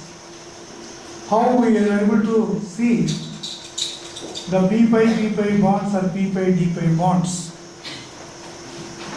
So this is all about the p block. Now you can take 10 minutes break and continue your study.